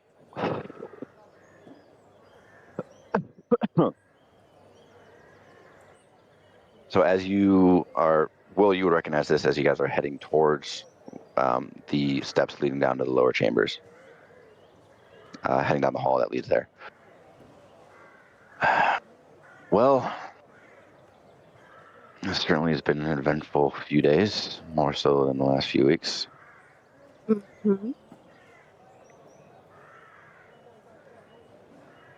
Magistrate Farah accompanied me back here, and last night, I knew that man could talk, but Jesus. He doesn't say Jesus because Jesus doesn't exist here. But By the gods. by the gods, As I would say. by the gods, that man can talk. And to go along with the witness testimonies, he had submitted, how do I put this, character profiles, character testimonies to your friend. And he pulls out another envelope. Do the names Orgrim and Ivan mean anything to any of you? Yes. I do. Yes. If it's any help, they are former members of the Church of Azuth. I understand. I'm glad to see some people have been able to make it out, and those that at least get into service, I know they tend to stay there. Yeah. He kind of takes a moment.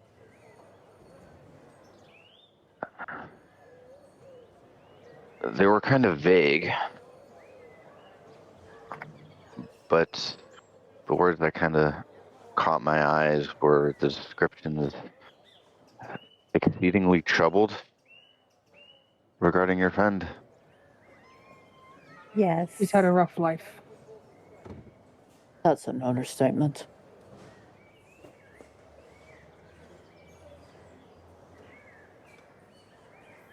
Well, I know I've sprung a lot on you in the last few days, and have been asking way too much of simple mercenaries to my city.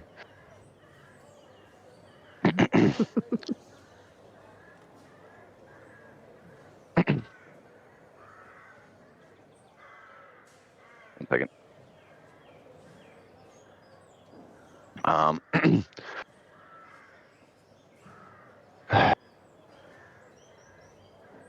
I obviously know what I know what the damages are, and I wanted to have a more formal discussion with you all before I had sent you out northward.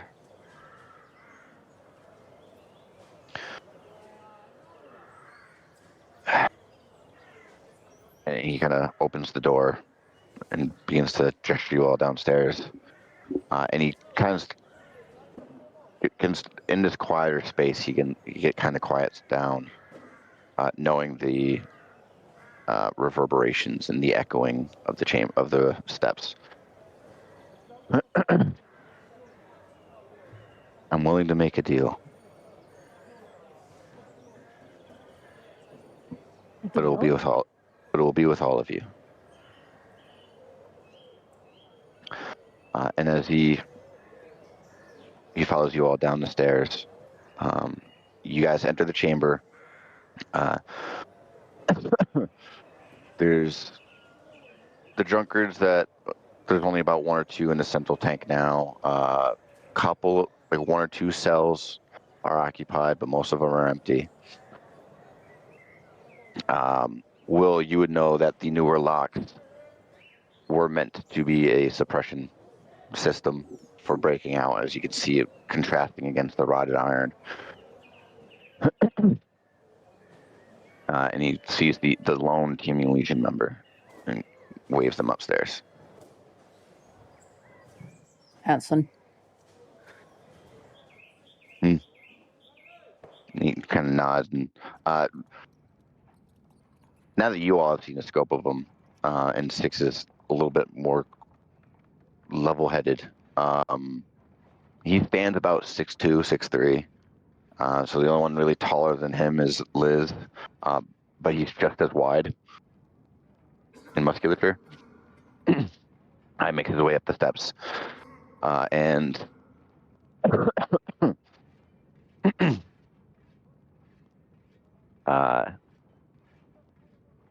brain. Lord Thorald leads you to Six's chamber.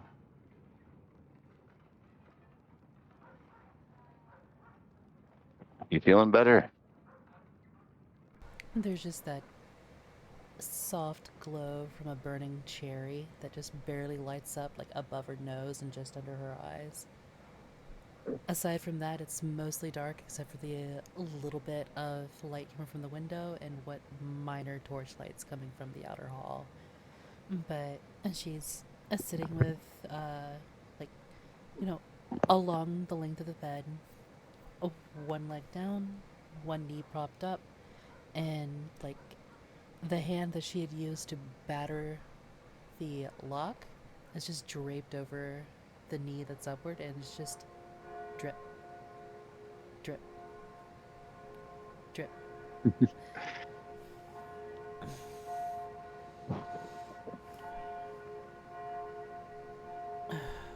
Fancy seeing you here. What have you come to spring on us today? And she'll exhale like this thundercloud of smoke.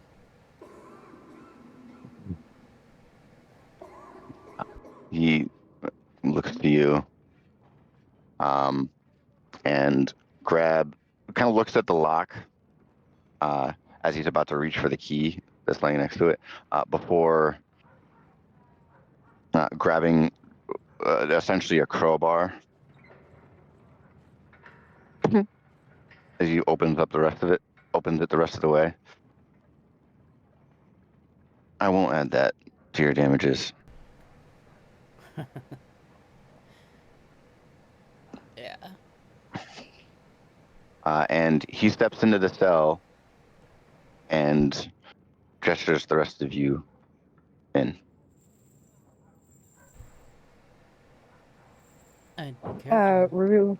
I'd be careful, Chancellor. I hear there's a violent criminal somewhere about. How's your I hear hand? there's I hear there's a troubled youth.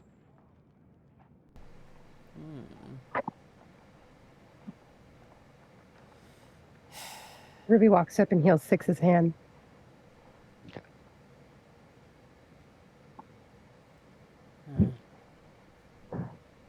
Thanks, Tits.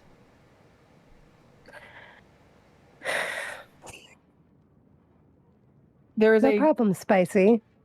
grumble under Liz's breath of, you should have left it for now. Hi, Mom. I'm not in the mood, Six. Liz looks like shit. Well, Six, you don't remember fighting Liz last night. I don't. I don't remember fighting anybody. But I'll lean Mhm. in, let the light from the window kind of catch. I don't look any fucking better. Let's go see what the Verdant Lord has to offer us for a deal. Amnesty. All sins to be forgiven. Whatever, let's go. Not all of them. Unfortunately, I doubt that's the scenario here, considering it's 1,000 gold worth of damage. Hey, guard, I actually feel safer in the cell. He's gone. Discuss that. And a few lingering Ears. years. Alright, Come on, Six. fine. And she'll get up, kind of wobble a little bit. Oh. Ruby will keep her steady. And kind of shamble out towards the door. Just kind of glance into the other drunk tank. Lucky you. And start heading out with the party. Okay. If possible, Liz looks even more irritated.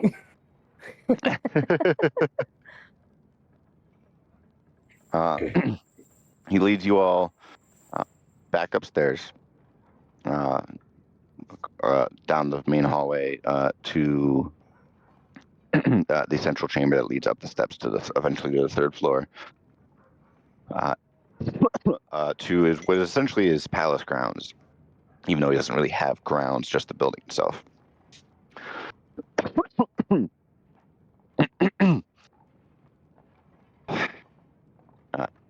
You guys get up to the third floor.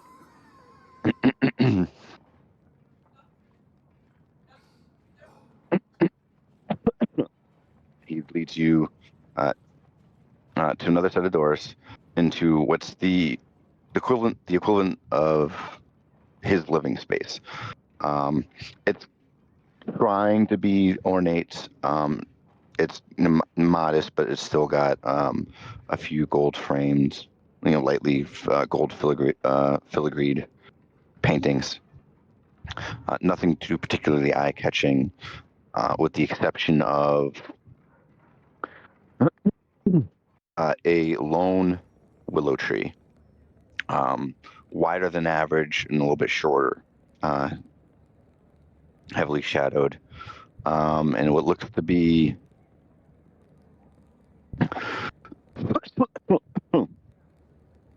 some kind of a symbol in the upper right corner, too small to really make out at this distance. And that is perched up against, it's mounted up on the wall against the above the fireplace. By all means, have a seat. And offers that space to each of you. So this is his Well, office. This is his Living quarters. essentially his living room of a palace. Gotcha. Does he have a desk? No. Not in this chamber, no. Alright. Let's sit at the edge of Will the ups table. to stand. Okay, what was that? I'll sit at the edge of, like, the coffee table. Okay.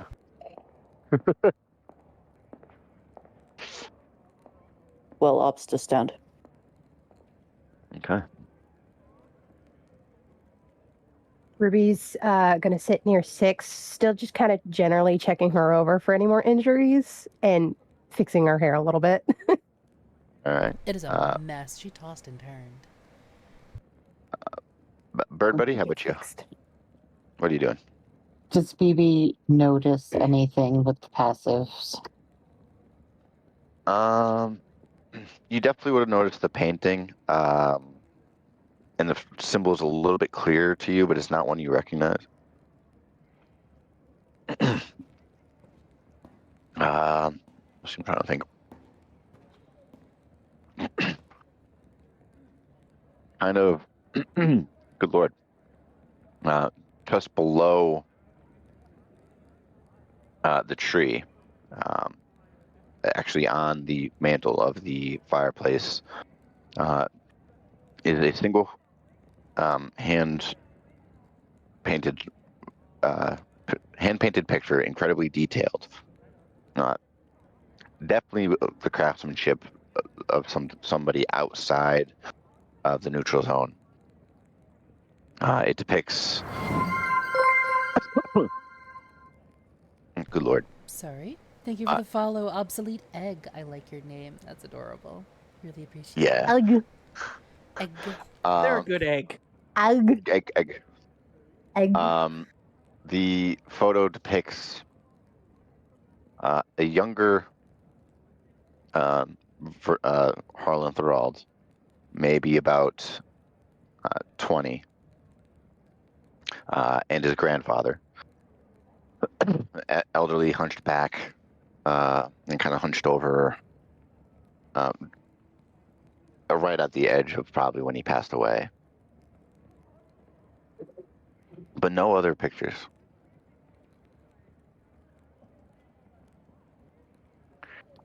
Can there be an insight at all with this? Yeah, if you want to get an insight, go for it. Can I offer help because I have disadvantage on everything? Sure. Okay. His base 16 plus insight would be 16 plus 8. And then do I just roll advantage or? Yeah, roll with advantage. Pontige. Well, that is a natural 28 then. Nice. Good Lord. Thank you, Liz. You immediately would recognize the significance of a weeping willow tree, being one of these symbols, one of the iconographies around the silent matriarch. The tree painting is clearly of a Torshavan influence, directly reaching into his life. You can gather his grandfather had passed away a handful of years ago, because the age gap between the photo and now, maybe 10 years. Like he's still an adult in the photo, but he's just a little bit younger.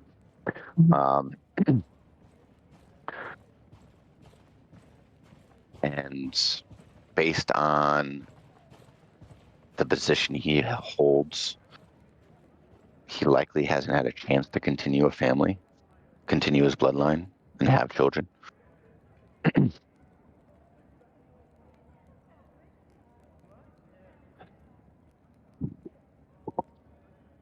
Okay. This may seem a bit of a reach, considering we haven't had much direct interaction.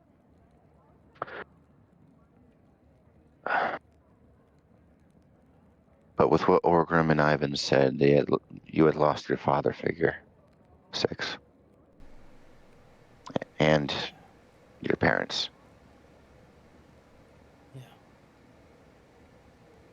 Yeah, they were murdered. What of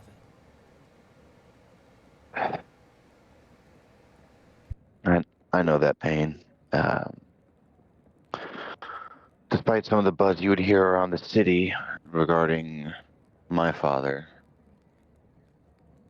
he had passed away in one of the final confrontations south of Oakhart 35 years ago, just before the signing of the peace treaty. My grandfather stepped in and continued his duty. I was much too young. People around here think he was murdered. And I know he was just serving, but it doesn't feel any different.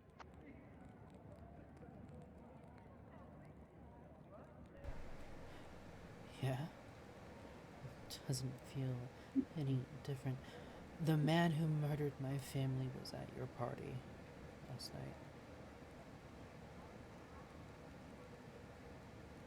I know.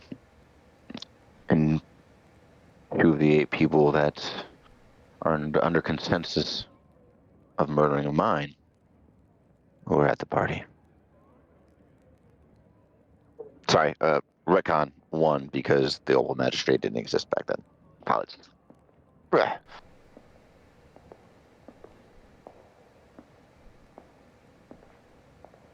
I would never have guessed. You seem so put together. How do you keep it together? My whole body was screaming to bathe the floor with what was left of him. But you I know. seemed perfectly fine. Baby wants to say something.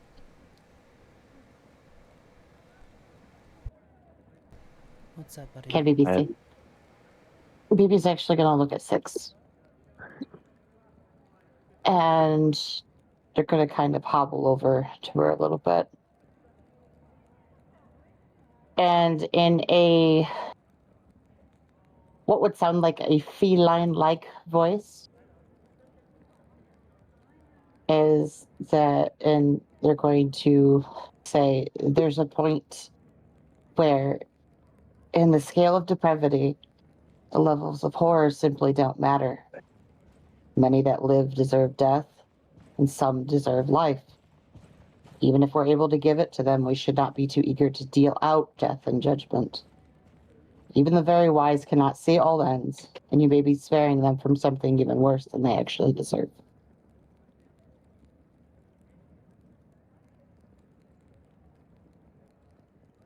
My friend's right.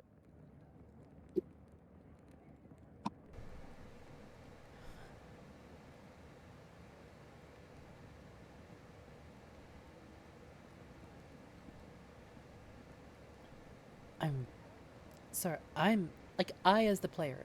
I'm speechless. But Beautiful bird, buddy. Beautiful. I'm actually just gonna kind of consider that for a bit.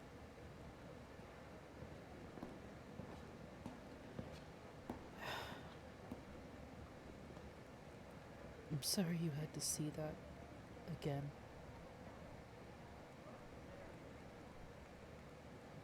Is 6 talking to BB? Yes. I've seen worse. And then they just kind of hobble back over where they were.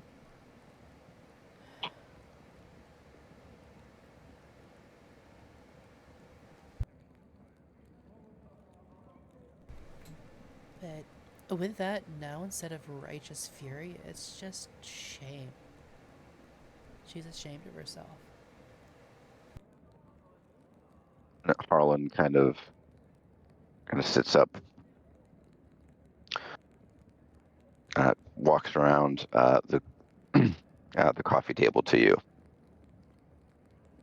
and you're expecting folded arms and kind of a stern expression. I keep it together, and he's somber, and there's still a little bit of like hope and determination. I keep it together for everybody that walks the streets outside these walls. Sure, Niasai wasn't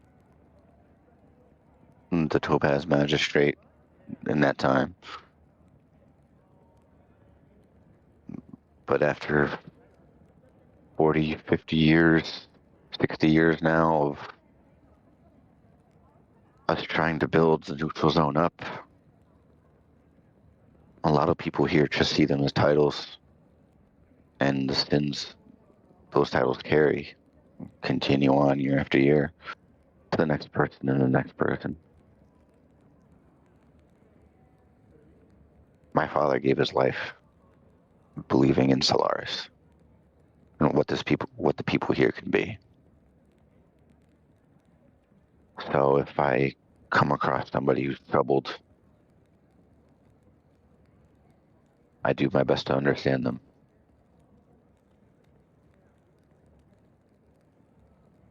They didn't share much, but they shared enough, 6.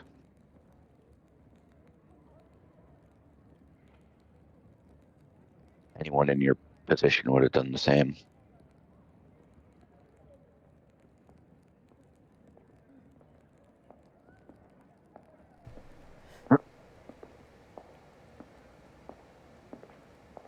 You know, when I first saw you, I figured, great, another rich mama's boy living off daddy's money. Someone that's just in it to tell us what to do, but you know, you might actually be stronger than me. That's something to think about. Well,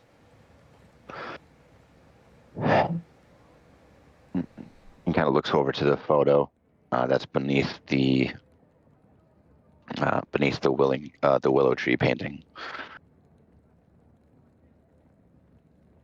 It's kind of the upside of living in the neutral zone, and for all intents and purposes, the area that has been a war zone for centuries now, even though we only settled 60 years back.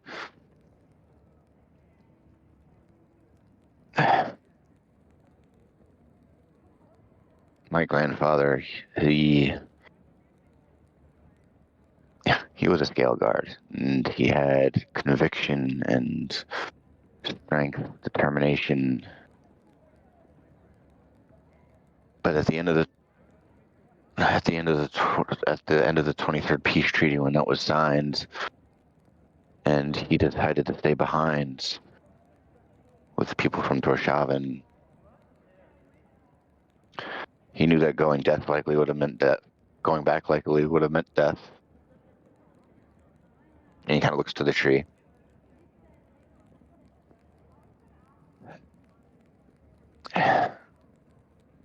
Being here in the neutral zone in Solaris, under the shadow of war,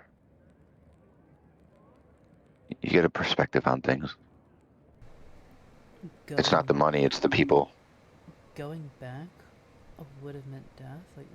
Like his own people would have killed him for going back? Yes. And she'll just kind Betraying of glance back over his shoulder at Liz, like, you guys' rules are so fucking draconian. Liz looks No offense. actually like genuinely sick to her stomach. No offense. Well, not all scale guard face that.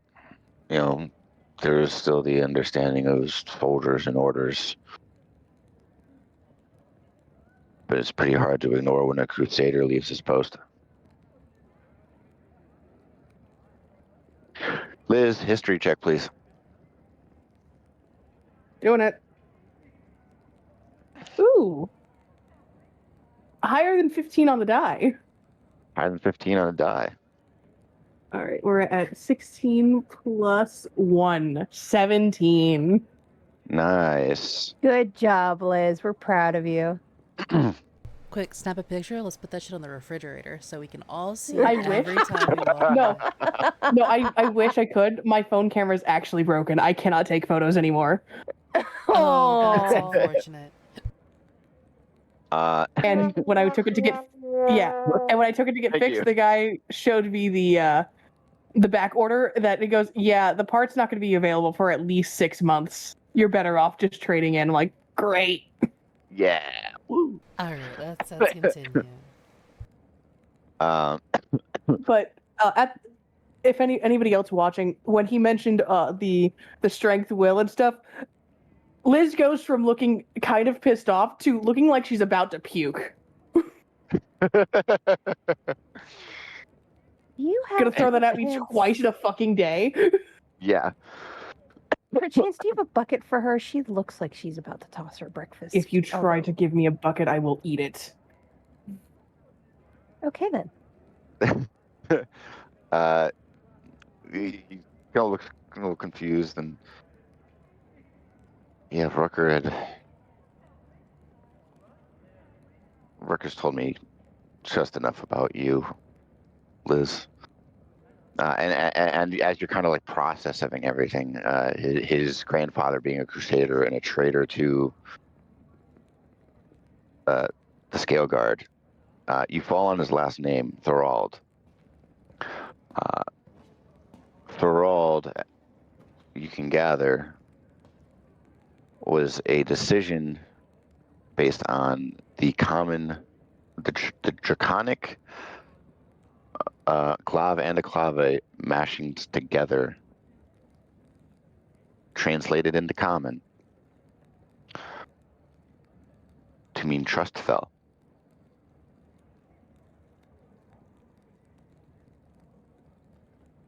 Sorry, are you still talking to me? No, that wasn't in character. That wasn't in character. That was a explanation That was of Liz's- what. It's what the Verdant Lord's last name means. Ah, gotcha. It's the name of the city. That was his and- check. Yeah. Yeah, my grandfather was a crusader, and he abandoned his post. Began to live amongst others, and people from Torshavn felt the same. And if it weren't for the fact that the war at the end of the century was so bloodied and cost both countries so much, Advalor probably would have sent forces back. And I will live to let my last breath be a fuck you to the magistrates there and what they stand for. I like you. He's like, You're fun. God damn it, I like him too.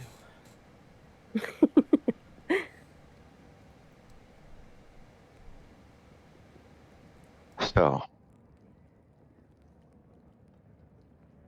Now you understand the position I'm in and why I chose you guys. Do you really think it was a good idea to choose me?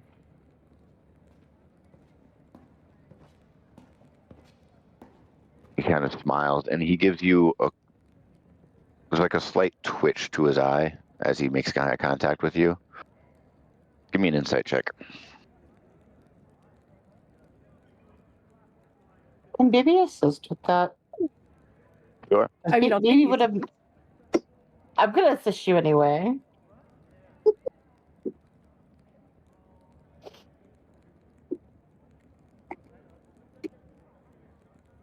So 15 plus insight, right? So 21. Dirty 21. Yep.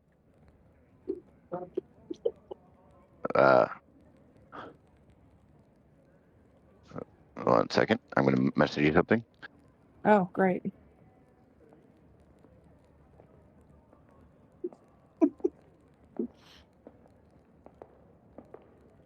There you go. He looks to you. Okay. Based on what Rucker's told me about you, you've got a fire on you in you that's been kind of stomped out. And frankly, and he kind of looks to all of you. I just love the idea of emissaries being from all three regions. telling Torshavn and telling Advalor exactly where we stand as a people.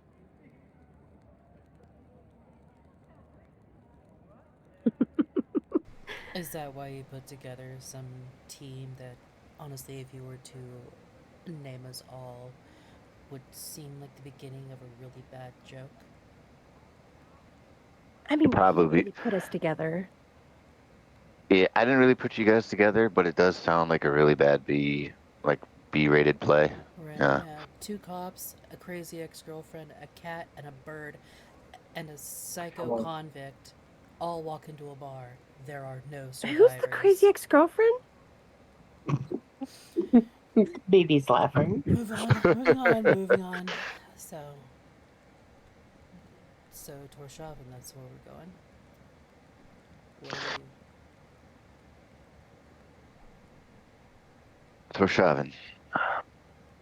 Unfortunately, I haven't been able to reach the Bone Chieftess. But I do know one of her war chiefs is in town. Not in town, but give me 1 second. Let me pull up the name. Yes. This catches Will's attention.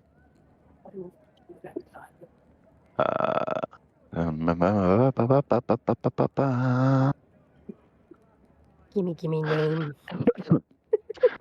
I do know her war chief, Kardak Stormbane. He's the war chief of Azak. Kordak Stormbane? Bro, what a sick name. Not as good as Flaskbuster, though. Flaskbuster? I mean, what, am I alone in this one, guys? Fuck it. I mean, have you ever complimented Flaskbuster to his face? Yes. Okay. Fair enough. I'm surprised you remember meeting him because you've forgotten each time. No, I didn't.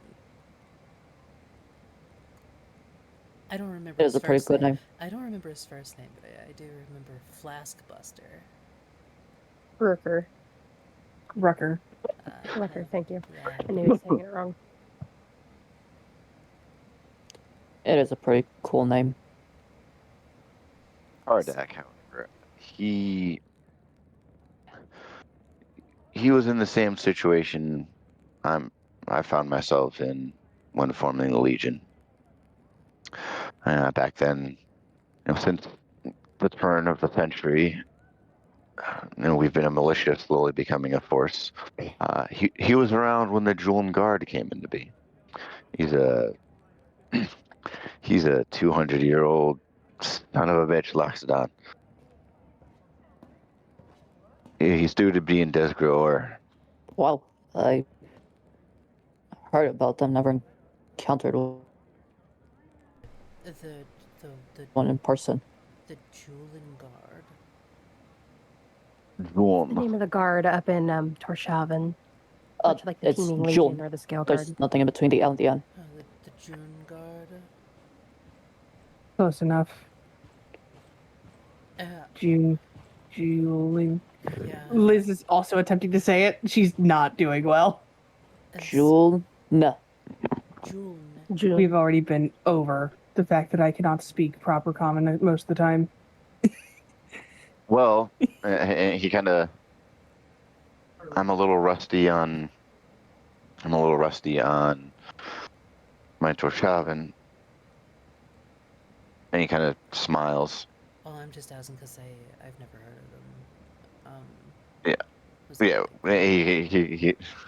He kind of, now that the tension's been eased a little, he just kind of, it's okay. He looks to you, Liz.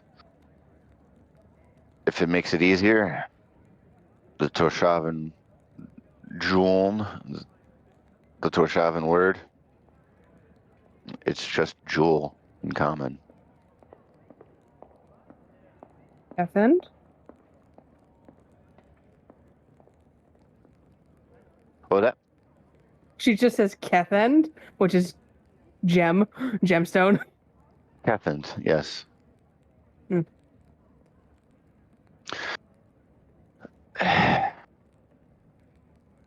Torshavn and Advalor, they don't see eye to eye as much as they should, considering. But Kardak's an old friend of my grandfather's. He's going to be in Desert Ore. Just know that when you get there, I've asked them to speak on your behalf, but... I'll be right back. Oh. My internet's going to shit and cutting everyone out. Okay. Give Will a quick moment here, folks. You good? Oh yeah, no, we're chatting in chat over here. Skull says the junior guard, but the A and the U are backwards. So I say the junior guard. Junior gourd. Yeah, tiny pumpkin. Jesus Christ. Mini Is it gourd. two? Is it Okay, two U's? internet's okay again. Alright. No, Is it it's one U. J-U-U-L-N? Oh, hold on. J-U-L-N. J-U-L-N. Yep. Okay. Which in common is Jewel, which in Draconic is Kethand. Funny. Har har Yeah. har har. Back on track. He kind of smiles. Just know, even if he speaks on your behalf, and I'm sure your Kenku friend can reiterate. Well put, by the way. I didn't say that earlier. They're war tribes. It's expect to be tested, either physically, mentally.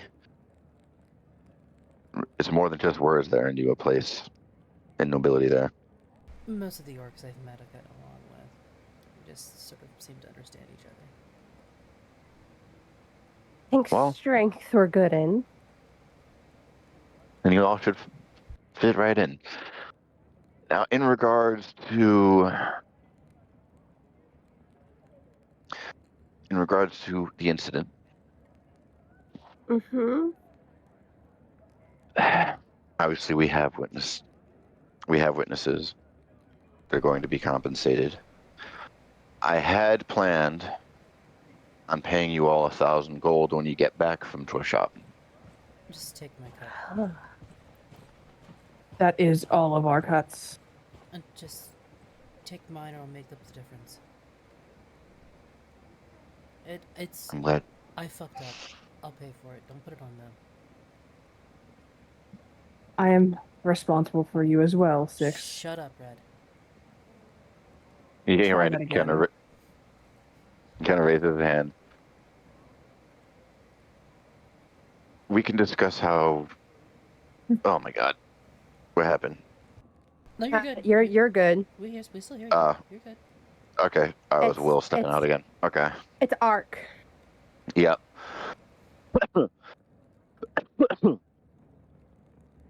Welcome We back. can just welcome back, bud.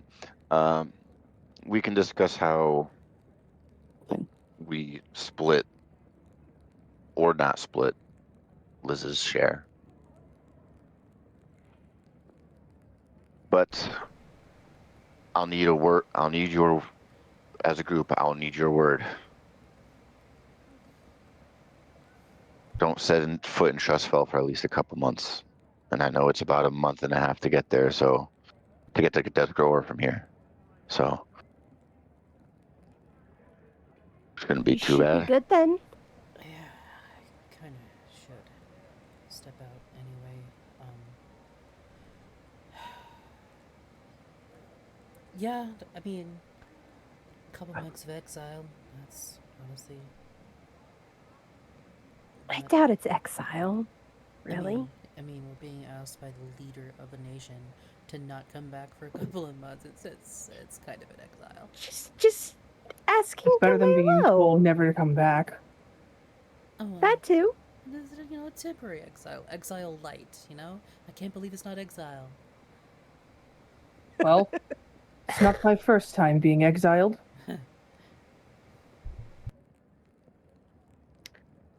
But yeah, we can.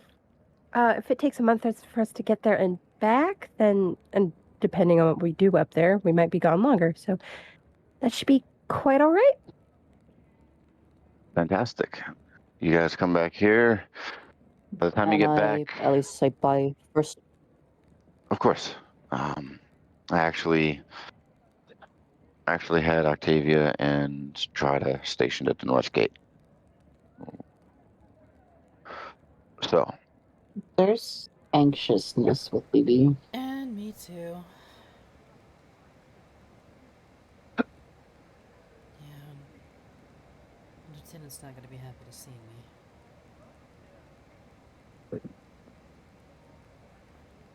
Do we have to go out that gate? I mean, we can go out the west gate and walk around, right? Will's got to say bye No. to his mom. You can And hide in his the cart if you want. No, I fucked up. I gotta own it.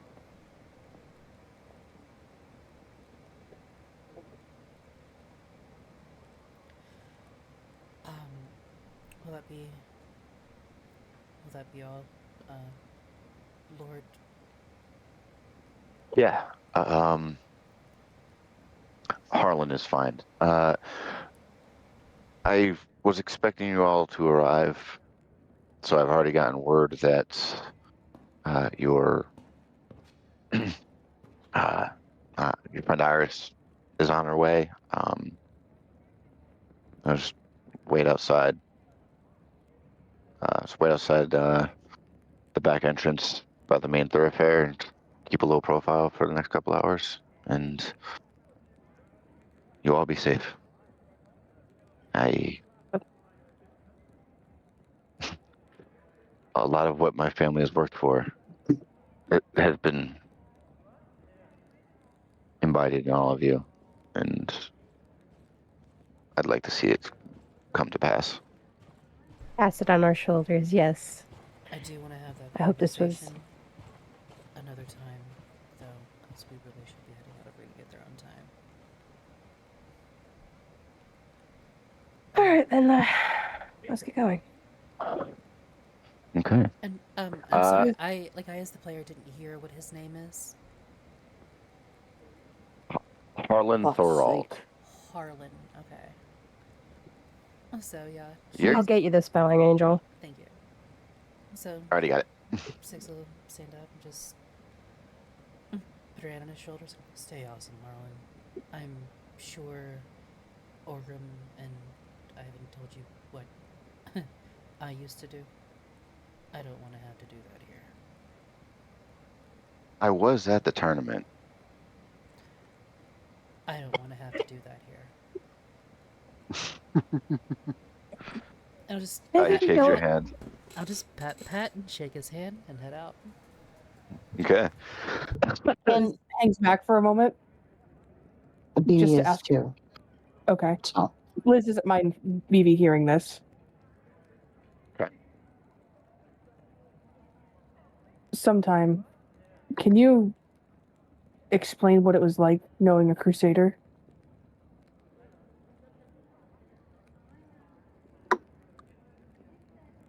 Well, and he kind of watches most of your group heading out.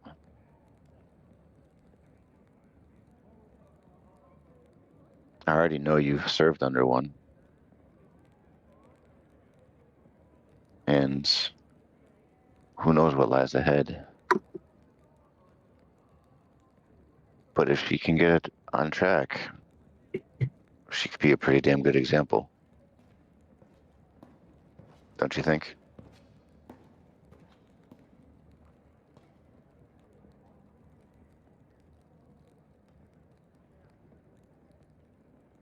Liz just huffs. Yeah, she could be. Lie steady. And pats you on the shoulder and starts walking into his office. What does he say? Fly steady. It's a draconic term Fly for steady. be safe. Yep. Yeah. I just didn't hear you. Yep, all good. BB's gonna tug on Liz as like everybody's walking away. Yes. And that same child voice that was in the singing the lullaby in the tavern. Do I have to?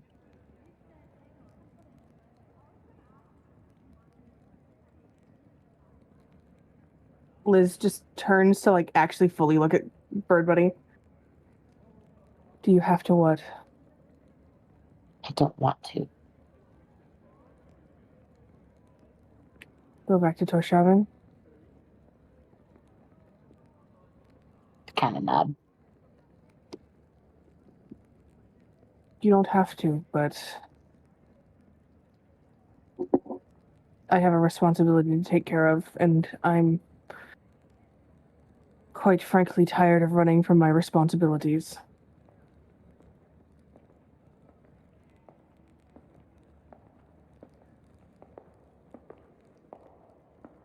But you aren't beholden to us in any way.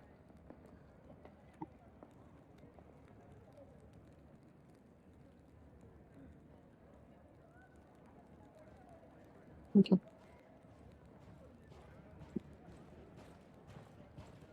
Baby says But- okay. And Liz takes a moment and just gives herself a moment. I would miss you. Me? Yes. You don't know me. And then they walk away. We don't know a lot of each other. I'm sure baby hears this as they're walking away. Yeah. Pretty undisputed with that fucking 30. Also, Liz wasn't saying it quietly. She was saying it loud enough for Bird Buddy to hear. We don't know a lot of Okay. each other. Oh, fair enough.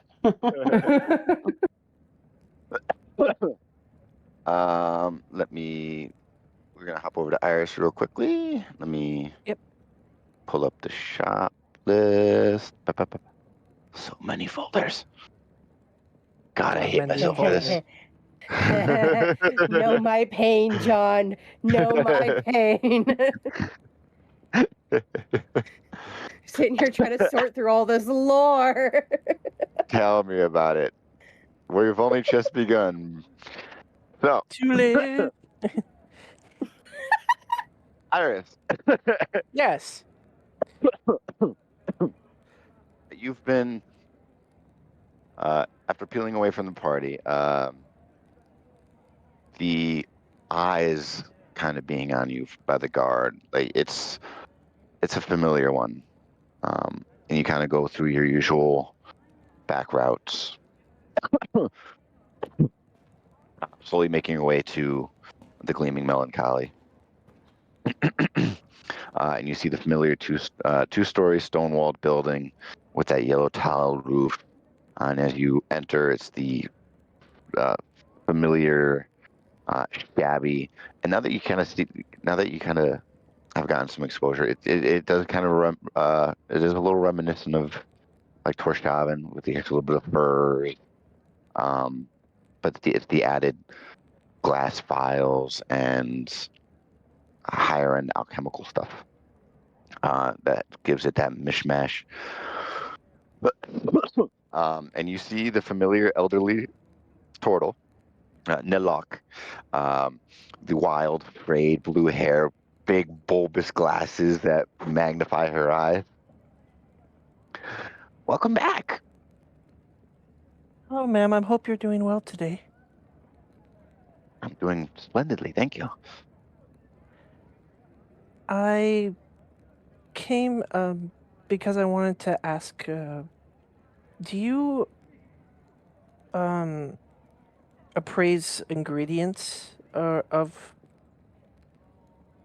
things, the ingredients for potions and everything? Because we found some really rare things, and I also wanted to see about that set that you were offering me earlier. She kind of narrows. I offered you a. Oh, that's right. Of course. Come with me. Come with me. From your- And she grabs your hand and just yanks you into the store. Before leading you to the counter, and as you begin to kind of place your vials, she hunches down, and the large turtle shell that's now draped in like a green robe just kind of peeks up over the top, and you see her head pop back up, and she hauls out a very rough, old-looking case with the kind of slightly rotted wood, but you can still see that the interior that's peeking through is well maintained. And as she opens it up, it's the whole set, very pristinely kept. The fabric that is all nestled in isn't high end. It's not like silk or anything like that, but it's definitely well maintained. Now, what was it that you had? What did you find? Well, we happened to, strangely enough, find a little entrance to the Underdark, if you believe it. And we found these, and she pulls out the like the dried that she had you're taking very care of them, that the vegetables and the strange things that she found from the vegetation. I was wondering if these were anything that could be used in potions. She kind of leans in and notices the inverted mushroom cap and the slightly exaggerated twisting cattail, the different herbs that you had gathered. Well, it certainly wouldn't be anything documented unless it was a very old text. And she kind of leans. 1 second. And she starts walking towards a archway, slides open the fur curtain, and you see what looks to be a bookcase. It's mostly got vials and other equipment on it, but she kind of looks amongst the pages, amongst the other books in it. Well,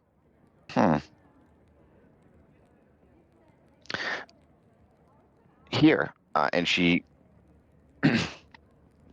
grabs a book, and it's clear that the book's been sitting there a while, as there's a trail, like a little jet stream of dust that just follows the book as she pulls it off. There's a couple cobwebs hanging from it. This might help. It's a bit older drow alchemy.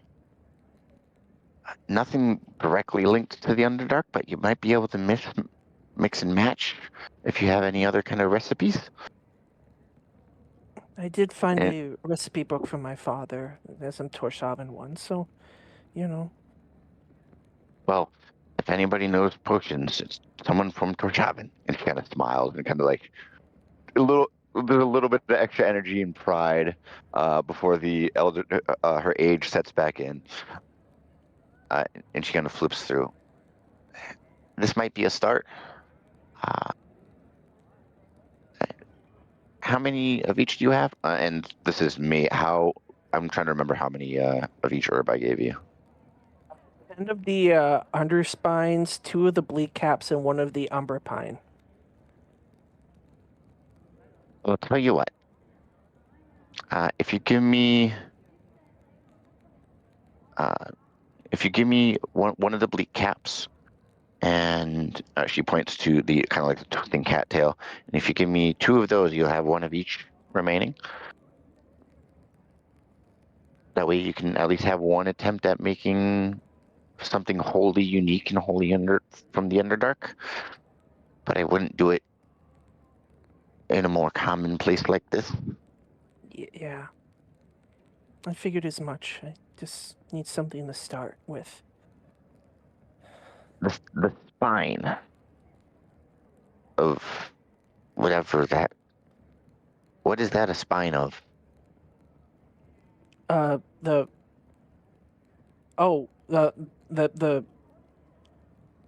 wait, what? I didn't say spine. I said under spines. Under spines. I thought you said spine. Is like you should hold out the mind flayer spine. I'm like, no. My bad. No. No, no.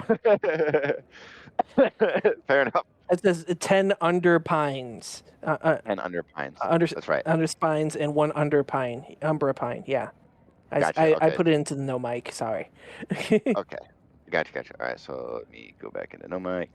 All right. So if you give No, me a bleak cap, and 5 of the under spines, I'll give you the book and the kit. I believe we have ourselves a deal. Fantastic. And do you want like something to carry the book? You're just gonna, and she kind of like flexes. Are you gonna carry it? Would it fit inside her father's old pack? Probably. No, it would not. The book would, but the case definitely would not. So I probably had to pick one or the other to put inside the kit. So I'd probably put the box. I'd probably put the book in there and carry the box of the stuff. Okay.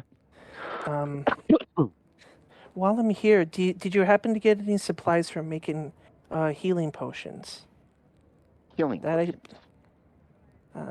We're going to be traveling soon, and if I'm going to be stuck in the cart, I might as well work on that. Let's see here. And let me give her an okay.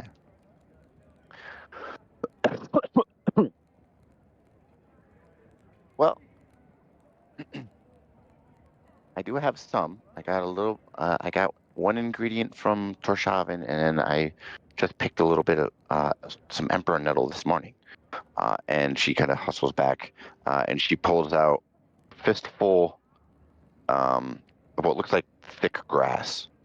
It's a little spiny at one end, and the this stem that goes into this grass blade is a little bit like yellowish. It kind of has like a royalish gold tint within the yellow. So I got these, and she hands you 5. And I've got some song beetle carapace, and she pulls out a small little jar of 5 beetles that are about the size of a silver dollar, that are distinctly dead. Mm-hmm. If you crush those together, add a little bit of water, and mutter some Torshavn, let it set for a day, and you'll be good to go. And one at a time, though, because the incantation is a little weak. And she scribbles the incantation down in Torshavn and hands it to you. Yes, thank you. What can I? What can I pay you for this?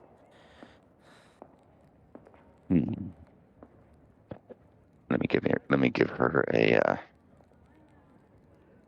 Give her another check. If I can unlock my phone.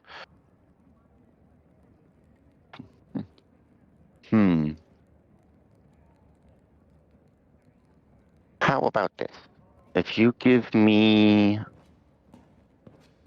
5 gold, and you promise to bring that energetic, bubbly elf woman back, we'll have a deal.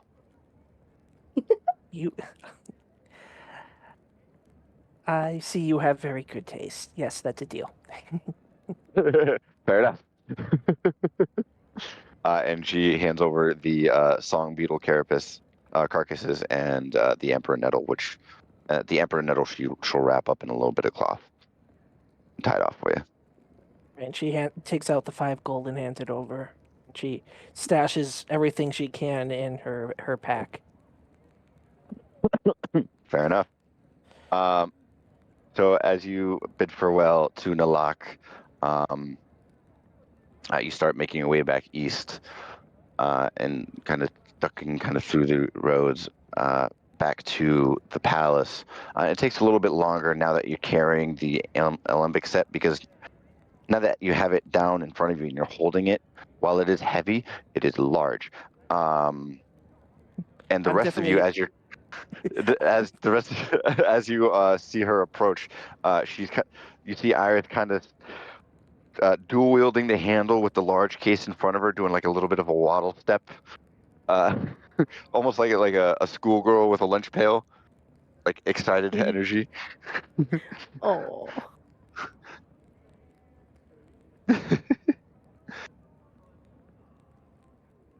And we'll take it back to all of you now that we're set. What do you have there, Iris? I got the nice turtle lady says hello. Yeah, she helped me get something so I can start making potions, I'll, No glan- luck? so we don't have to buy them. I'll glance over at Liz.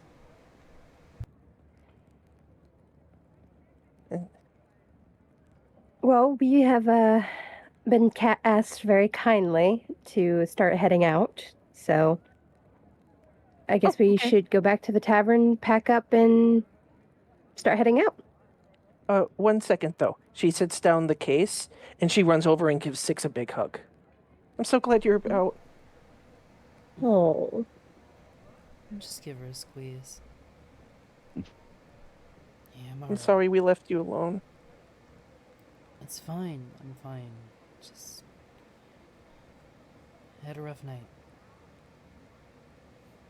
Well, Looking You can forward- tell us when you're ready.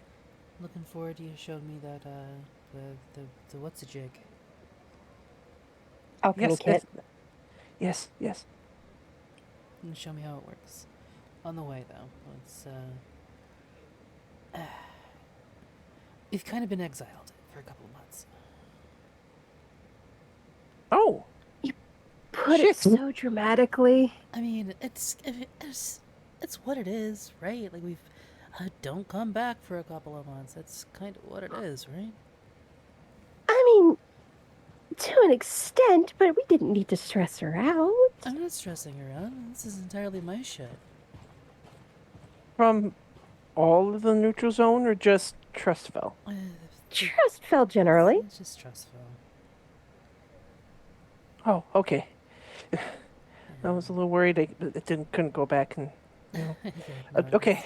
We're otherwise fine. We just can't go to Trustfell for a while. It's alright though. That's okay.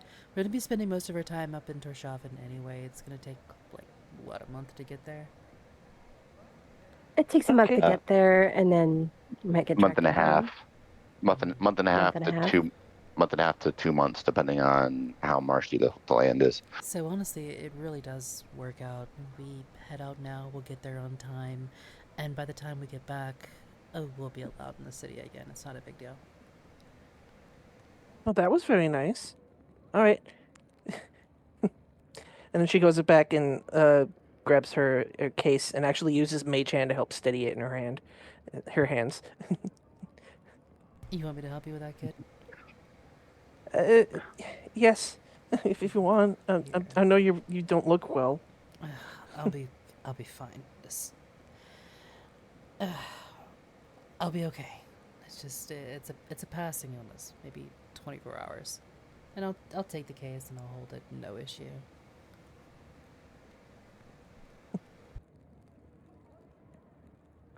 Okay. Are we good to fast forward a little bit to the North Gate? Yeah. I had to hick 'em Burba- up right as they said yeah. Burbubbies, Iris, Liz, Will, we get to fast I forward said to the North. Yeah. Everybody's just Wait, took care of everything. They were just taking care of the axe beaks and getting stuff around anyway. So Okay. do you two want to say bye to the kids real quick before we go, or We shouldn't. okay? Yeah. Yeah. I don't want to say goodbye to the kids.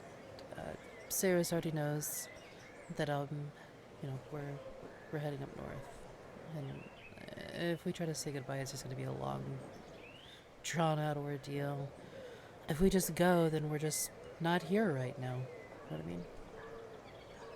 Yeah, fair enough. We could always send descending. We can always write Before letters. then, I want Will to go to the library first. Just Don't take too long. We are on a schedule. it won't Alrighty. Alrighty. We'll be at the Long. carts. I promise.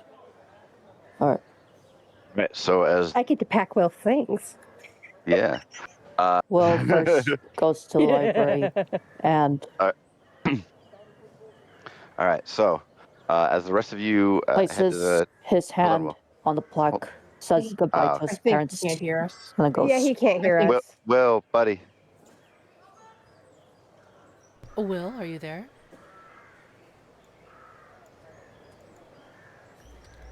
Yeah, I'm suffering from scuff. Gotcha. Oh, you're really lagged behind. That was like a good 5 to 10 second wait. All right. So as the rest of you head up to gather everything, get the horses, get the axe peaks, get the cart ready for the travel, you start making your way to the north gates. Will, you find yourself outside the library. Can I be heard? Am I Yes. okay? Yep. Yeah, Yes. we can hear you. All right. Will, is just looking at the Oh, he cut out again. Got cut out, buddy. Oh, Will is plaque, and he's just looking at his parents' names. Gotcha. Okay.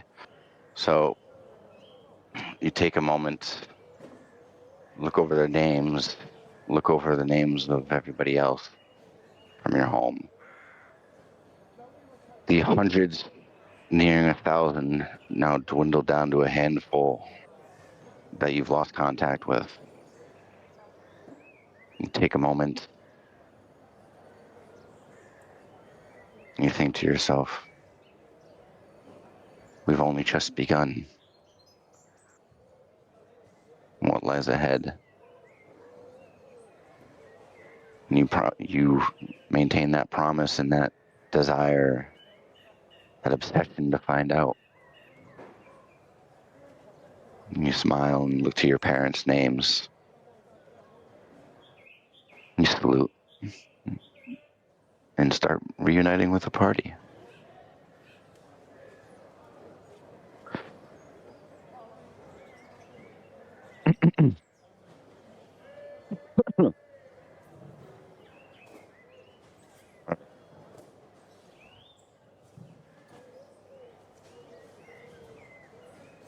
So,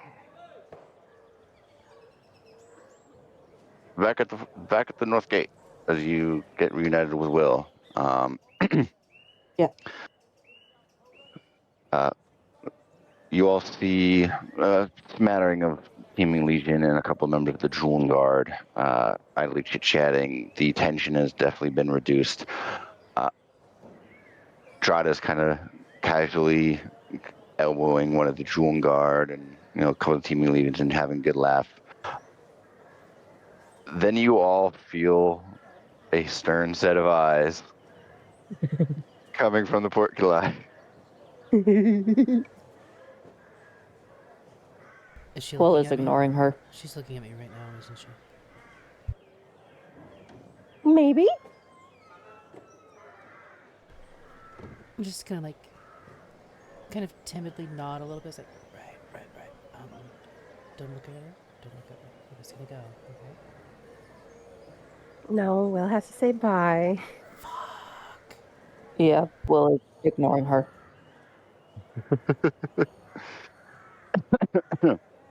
Iris won't. Give What her was a that? wave. Iris won't. She'll look up and give her a wave. Okay. And I was just saying, ignoring Drada. Ignoring Drada. Okay. Yeah. Oh, bub. Yeah, you're Oh. cutting out so bad. Just type it. One of us will read it for you. Yeah, we'll read it for you. Don't worry, I got you. We're almost done. You made it through the chunk of it. That's the important part. Will is ignoring Jada. Okay.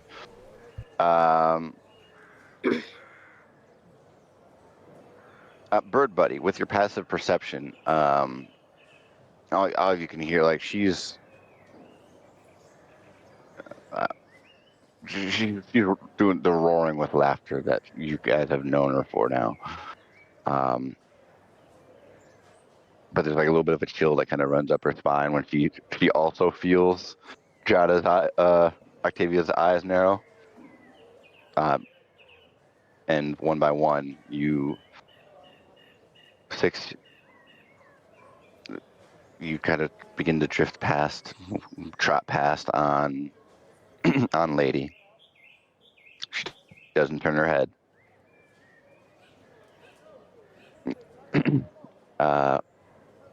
Everyone that's in the cart, that same stern expression softens a little.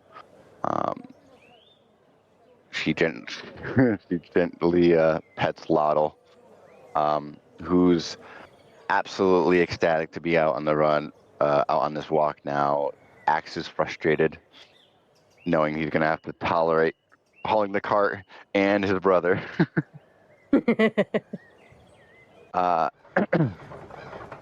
But he's determined.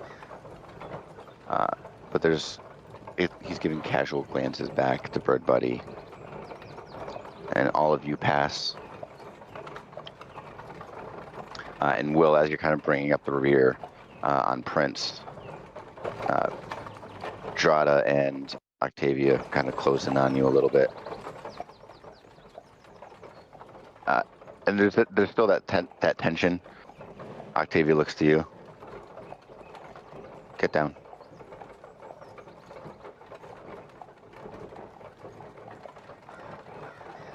And I'm assuming you're going to hop off the horse.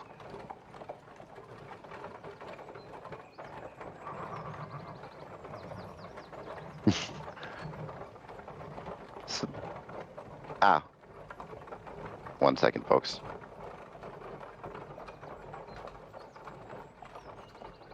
McScuffins. Yep. Just a little bit of stuff. At least it's the end, not in the middle. Yeah. I'm tempted to give everyone an earwig Well, just because I so. have it. Hold on, Ruby. Go ahead, Will. Well, does so. He gets off. Okay. You find it odd. You're not sure if you're going to be in trouble for getting junk. All the worries about what happened the night before with Six, and just the chaos of the last few days. You've kind of indulged on being a little bit more free-spirited. And you kind of right yourself, glance off to the side, back to her, off to the side, back to Jada, back to Octavia. And when you look back at her, the stern expression is gone. Did you not think we were going to ask you for a goodbye hug? And the both of them bear hug you at the same time.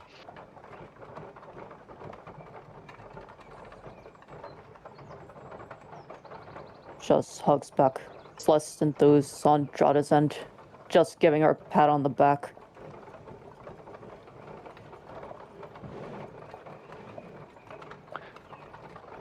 Octavia smiles. Just be careful.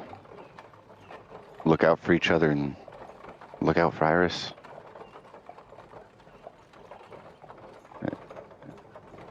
Can you promise me that?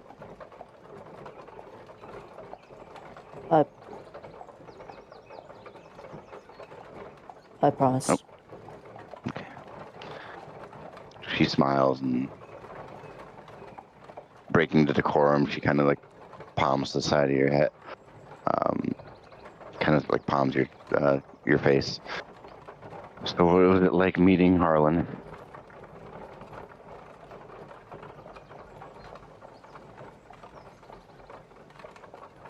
It went as expected.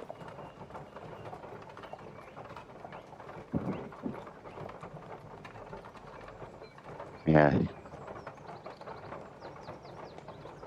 You can be stern, but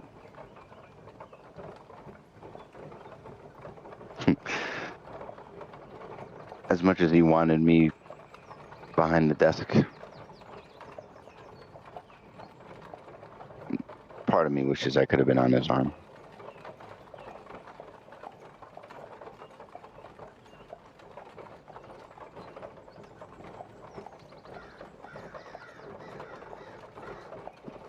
Oh, was that me this time? No, I heard you. Okay. There's 2 arcs. Okay. Oh shit! Yeah, there is. Yeah. Yeah. Okay. So yeah. Oh shit! Yeah, there is. Oh, Will, you're hot micing.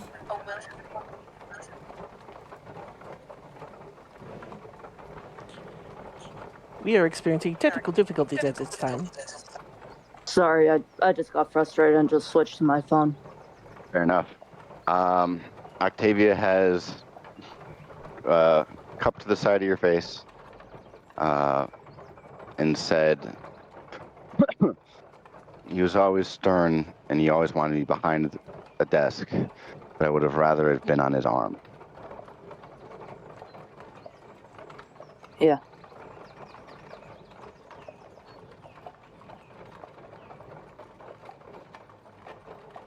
Be safe and look after each other. Will nods. She steps back and Jada looks to you. So I may have gotten a little overboard with what happened, and I'm sorry. And you hear a clap, and she straightens up. I'm sorry, Will.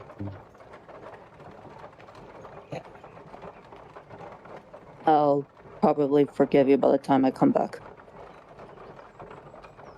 Okay. I'll find a new level to not cross by the time I get back. Deal? Deal. Awesome. And she kind of turns to look at the rest of the group, gets side by side with you, and just elbows you in the ribs. Come back, okay? He gives her a smack on the back, like a lighthearted smack with a light, shocking grasp. Fair enough.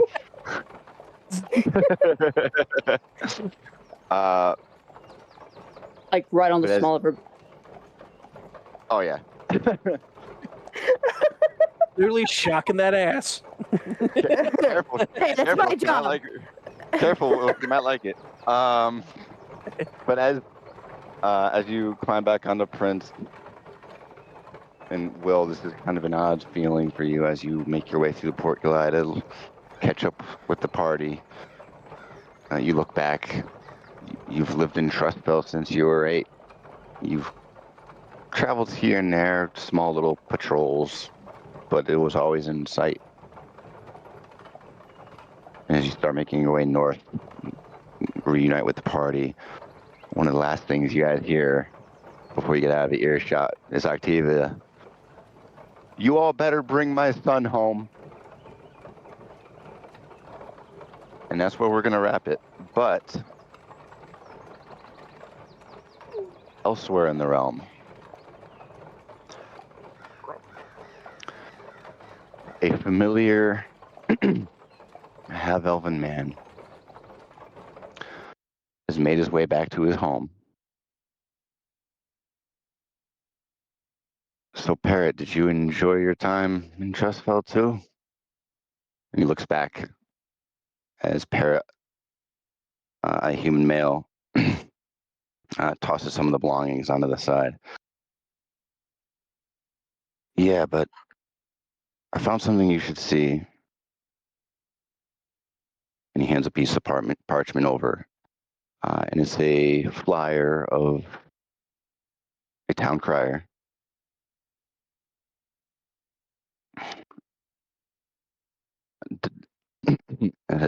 And it reads, tournament decimated, a new contender appears. And there's a hand-drawn picture of 6.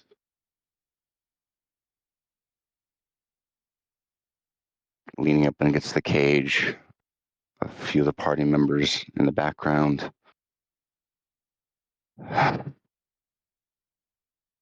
Great.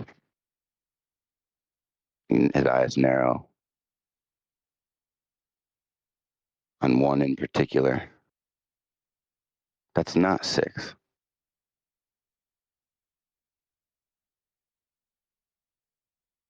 Reach out to the heretic. 6 and her new dragonborn friend can't make it out of here. And that's where we're going to end the session. You son of a bitch.